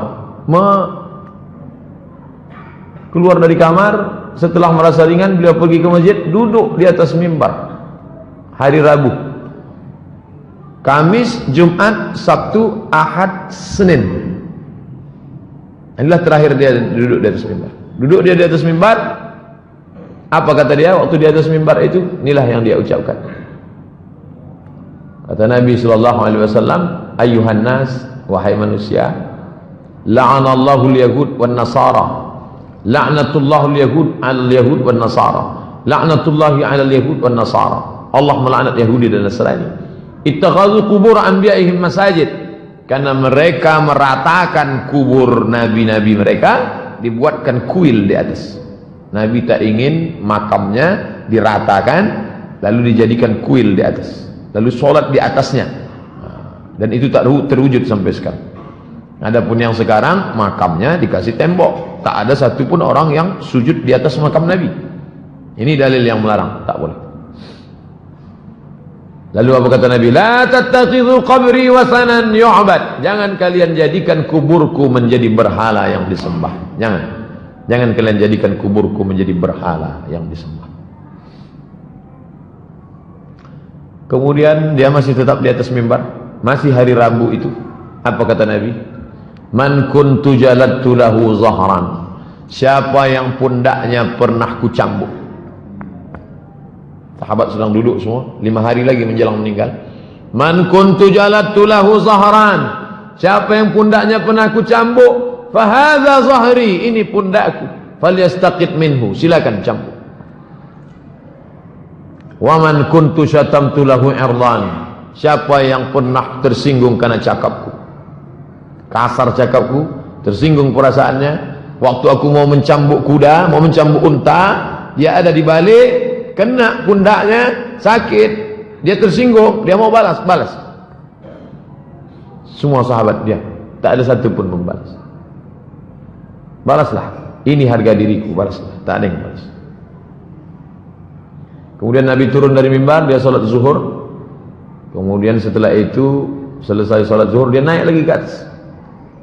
Kemudian ketika dia sedang duduk di atas mimbar, datang seorang laki-laki. Apa kata laki-laki itu? Inna li indaka thalatha darahim. Ya Rasulullah, engkau ada utang 3 dirham. Waktu mencambuk tak ada yang mau mencambuk, tapi masalah duit ingat mereka. Ya Rasulullah, ada utang 3 dirham. Kebetulan Fadl terus bersama Nabi, karena Fadl tempat Nabi yang umum. Nabi tak bisa berjalan. Fadl dengan Ali. Apa kata Nabi kepada Fadl? Fadl, idfa' ya Fadl. A'tihi ya Fadl. A'tihi, bayarkan Fadl. Jangan sampai di akhirat. Tengok, Nabi tak ingin mati dalam keadaan berutang. Nabi tak ingin menganiaya orang. 5 hari, Rabu, Kamis, Jumat, Sabtu, Ahad, Senin. Kamis 7 Rabiul Awal. Nabi masih memimpin solat, sakit, panas, demam, tapi masih solat maghrib berjamaah. Waktu itu ayat yang dibacanya solat Al-Mursalat. Saat solat Isya, sakit makin keras. Beliau tak dapat keluar memimpin solat Isya. Habis maghrib, pulang ke rumah. Jarak dari mimbar Nabi ke rumah Nabi 22 meter. Karena dia di kamar Aisyah. 22 meter. Isya dia tak bisa datang.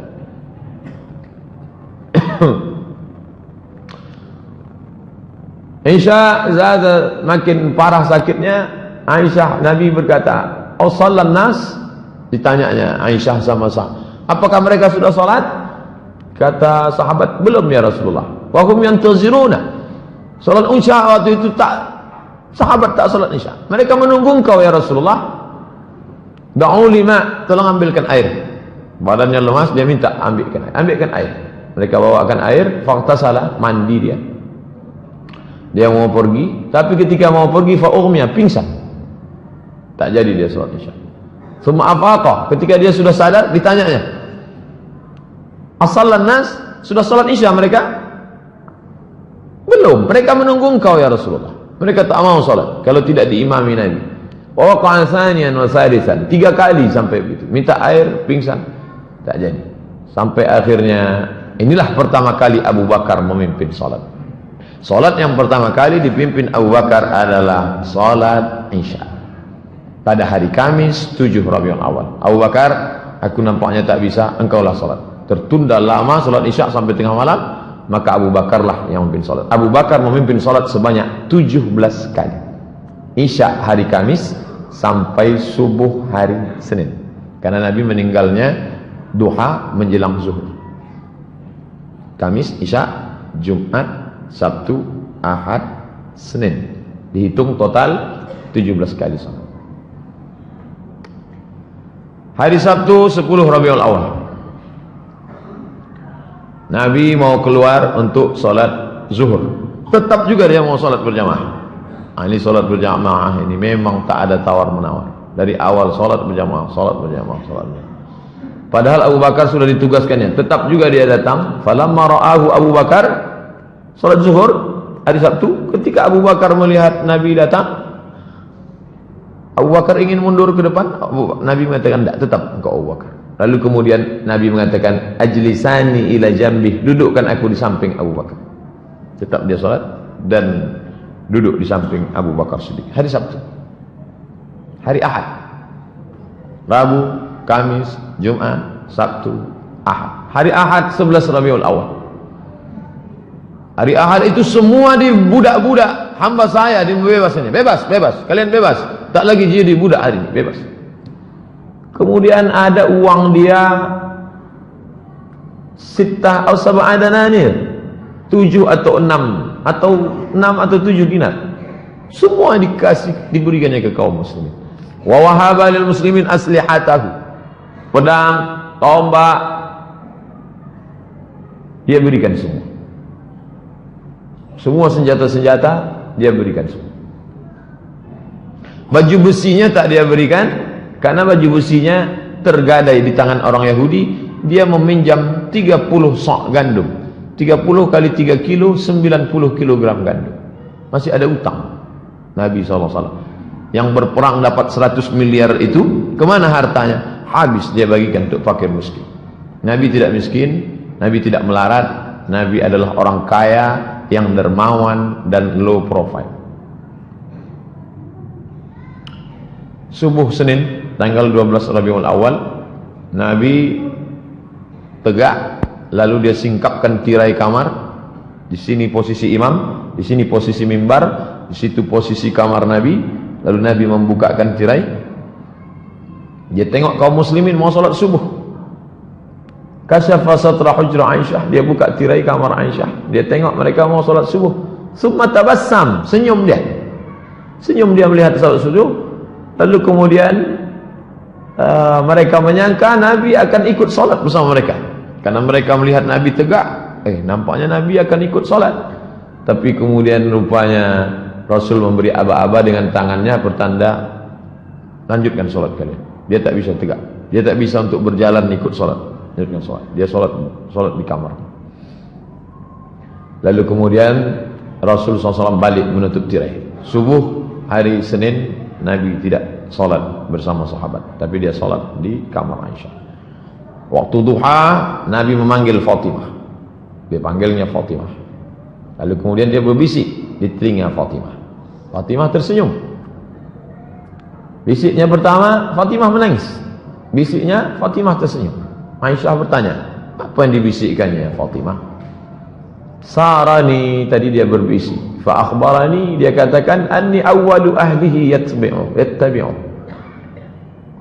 Sarani, dia berbisik pertama kali, annahu yuqbadu fi waj'ihi alladhi tufiya fihi. Kata dia, ini sakitku ini tak lama lagi wahai Fatimah, dan aku akan mati. Maka menangis Fatimah. Fabakaitu, lalu aku menangis. Summa sarani, berbisik dia yang kedua kali, dia beritahukan kepadaku, awwalu ahlihi, aku adalah orang pertama yang akan menyusul dia nanti. Cakapnya itu betul. Karena 6 bulan sesudah ini Fatimah pun meninggal. Jarak antara Nabi dengan Fatimah meninggal 6 bulan. Nanti setelah ini engkau yang akan menyusul. Fadhahiktu, aku pun tersenyum. Kemudian Nabi mengatakan, Fatimah sayyidatu nisa'il alamin. Fatimah, engkau adalah sayyidatu nisa'il alamin, pemimpin semua perempuan di dunia. Lalu kemudian Fatimah menengok Nabi sangat sakit. Maka Fatimah mengatakan, wa qarab abah, oh alangkah sakitnya ayahanda. Apa kata Nabi? Laisa ala abika qurabun ba'dal yaum. Setelah hari ini tak akan ada sakit lagi Fatimah. Ini hanya sakit yang terakhir Fatimah. Setelah ini tak ada sakit lagi. Kemudian Nabi memanggil Hasan, panggilnya Husain, faqabbalahuma, dipeluknya Husain, diciumnya Hasan, diciumnya Husain. Wa awsa bihima khairan, sampaikannya berita pesan yang baik-baik. Wa da'a azwajahu, kemudian dia sampaikan nasihat-nasihat yang baik-baik. Sakit Rasulullah SAW semakin parah. Lalu kemudian kata Nabi kepada Aisyah, apa kata dia? Ya Aisyah, wahai Aisyah, ma azalu ajidu alamat ta'am, terasa di dalam sakitnya makanan yang kumakan waktu di Khaybar. Ini dalil bahwa dia mati diracun. Yang meracunnya adalah Zainab, istri Salam bin Mishkam. Aisyah Aku merasakan sakitnya. Sampai hari ini ku rasakan. Fa hadza awan. Inilah masanya. Wajadtu inqita'a abhuri. Aku merasakan terputusnya uratku disebabkan oleh racun itu. Terputus uratku disebabkan oleh racun itu. Lalu kemudian ditutupkan kain penutup ke wajah Nabi. Ketika dia pingsan, ditutup kain ke wajahnya. Ketika dia sadar, dibukakannya kain penutup itu. Apa yang dia katakan? La'natullah 'alal yahud wan nasara. Allah melaknat Yahudi dan Nasrani. Ittakhadhu qubur anbiya'ihim masajid. Karena mereka menjadikan kubur nabi mereka sebagai tempat ibadah. Bosan yang tak berhenti dia katakan, jangan jadikan kuburku sebagai tempat ibadah. La yabqaina dinani bi ardil Arab. Tidak akan ada dua agama di bumi Arab, hanya ada satu saja, Islam. Terus dia ulang. Apa kata dia? As-salah, as-salah. Salat, salat. Jangan lupa kalian, salat, salat. Wa ma malakat aymanukum. Budak hamba sahaya kalian. Ada perempuan, ada laki-laki, jangan kalian aniaya, jangan kalian siksa. Kalau kalian sanggup seperti yang aku lakukan, bebaskan. Bebaskan. Karrara dzalika miraran, diulangnya beberapa kali. As-salah, as-salah. Jangan tinggalkan salat. Jangan tinggalkan salat. Wa ma malakat aymanukum. Menjelang siang, lewat waktu duha, panas matahari terik menjelang siang. Senin 12 Rabiul Awal. Datang Abdurrahman bin Abu Bakar, masuk ke kamar membawa siwak. Abdurrahman masuk ke kamar membawa siwak. Lalu Aisyah melihat Nabi, matanya melihat siwak yang dibawa oleh Abu Bakar. Di situ Aisyah faham bahwa Nabi ingin bersiwak. Lalu kemudian Aisyah mengambil siwak itu. Siwak ini masih baru, belum berpakai, dilunakkannya ujungnya. Makanya Aisyah mengatakan air liur yang terakhir bertemu dengan air liur Nabi adalah air liurku. Maksud dia yang menggigit ujung itu, karena siwak kalau ujungnya kasar tak bisa dipakai. Dipakai nanti. Lalu Nabi memakai siwak. Sunnah, Nabi ingin bersih, badannya bersih karena dia mandi, badannya bersih karena disirami air, tapi mulut dia mau bersih semuanya, menghadap Allah SWT. Alangkah indahnya mati dalam keadaan habis gosok gigi, habis mandi, habis berwudu, bersih. Lalu kemudian aku ambilkan untukmu ya Rasulullah. Rasulullah mengangguk kepala. Lalu kemudian Rasul bersiwak. Rasul memasukkan tangannya ke dalam mangkok berisi air. Ya, ada mangkok berisi air, dimasukkannya tangannya, diusapkannya ke wajah. Apa kata dia saat itu? La ilaha illallah, inna lil mauti sakarat. Tak ada Tuhan selain Allah. Inna lil mauti sakarat. Sesungguhnya mati itu ada sakarat. Sakaratul maut yang sangat luar biasa. Inna lil mauti sakarat. Inna lil mauti sakarat. Menjelang siang Senin 12 Rabiul Awal, selesai bersiwak, Rasulullah mengangkat tangannya ke atas. Tangannya menangkat ke atas, menunjuk ke atas. Setelah dia menunjuk ke atas, matanya menatap ke atap kamar. Diangkatnya tangannya ke atas, matanya menatap ke atap kamar, lalu bibirnya bergerak. Kata Aisyah, aku melihat bibirnya bergerak. Dia mengucapkan Ma'alladzina an'amta 'alaihim an-nabiyyin siddiqin. Ma'alladzina an'amta 'alaihim, bersama dengan orang yang kau berikan nikmat, minan nabiyyin, para nabi, as-siddiqin, orang yang siddiqin, wasyuhada, orang yang mati syahid, was-salihin, orang yang saleh. Allahumma firli, ampunkan aku ya Allah, warhamni, rahmati aku ya Allah, wa alhiqni birrafiqil a'la. Ini yang diulangnya 3 kali. Allahumma rafiqul a'la, Allahumma rafiqul a'la, Allahumma rafiqul a'la. Waktu duha Senin, hari mulai manas 12 Rabiul Awal. Allahumma salli ala Sayyidina Muhammad wa alihi. Itulah yang dapat saya sampaikan. Mudah-mudahan ada manfaatnya, bisa kita ceritakan ke anak cucu kita tentang Nabi Muhammad sallallahu alaihi wasallam. Tapi yang saya sampaikan ini belumlah seberapa. Baca buku-buku yang lain, beli kitab Ar-Rahiq Al-Mahtum, beli kitab sirah Nabi yang ditulis oleh Ibnu Katsir, beli kitab sirah Nabi yang ditulis oleh Imam Ibnu Hisham, Ibnu Ishaq, karena kita tak akan cinta kalau tidak mengenal Nabi Muhammad. Maulid tak lain tak bukan adalah mengenalkan Nabi Muhammad sallallahu alaihi wasallam. Mohon maaf banyak silakan salam. Wassalamualaikum warahmatullahi wabarakatuh. Ala hadhihi niyyah al-Fatihah. A'udzu billahi minasy syaithanir rajim. Bismillahirrahmanirrahim. Alhamdulillahi rabbil alamin. Ar-Rahmanir Rahim. Maliki yaumiddin. Iyyaka na'budu wa iyyaka nasta'in. اهدنا الصراط المستقيم صراط الذين أنعمت عليهم غير المغضوب عليهم ولا الضالين. اللهم صل على سيدنا محمد صلاة تنجينا بها من جميع الأهوال والآفات وتقضي لنا بها جميع الحاجات وتطهرنا بها من جميع السيئات وترفعنا بها عندك على الدرجات وتبلغنا بها أقصى الغايات من جميع الخيرات في الحياة وبعد الممات. إنك سميع قريب مجيب الدعوات. ربنا هب لنا من الصالحين ربنا هب لنا من لدنك ذرية طيبة. اللهم اجعلنا min ummati sayyidina Muhammad sallallahu alaihi wasallam. Jadikan sebagai umat Muhammad sallallahu alaihi wasallam. Allahumma jma' bainana wa baina nabika Muhammad sallallahu alaihi wasallam. Satukan kami dengan nabi kami Nabi Muhammad sallallahu alaihi wasallam. Rabbana atina fid dunya hasanah wa fil akhirati hasanah wa qina adzabannar.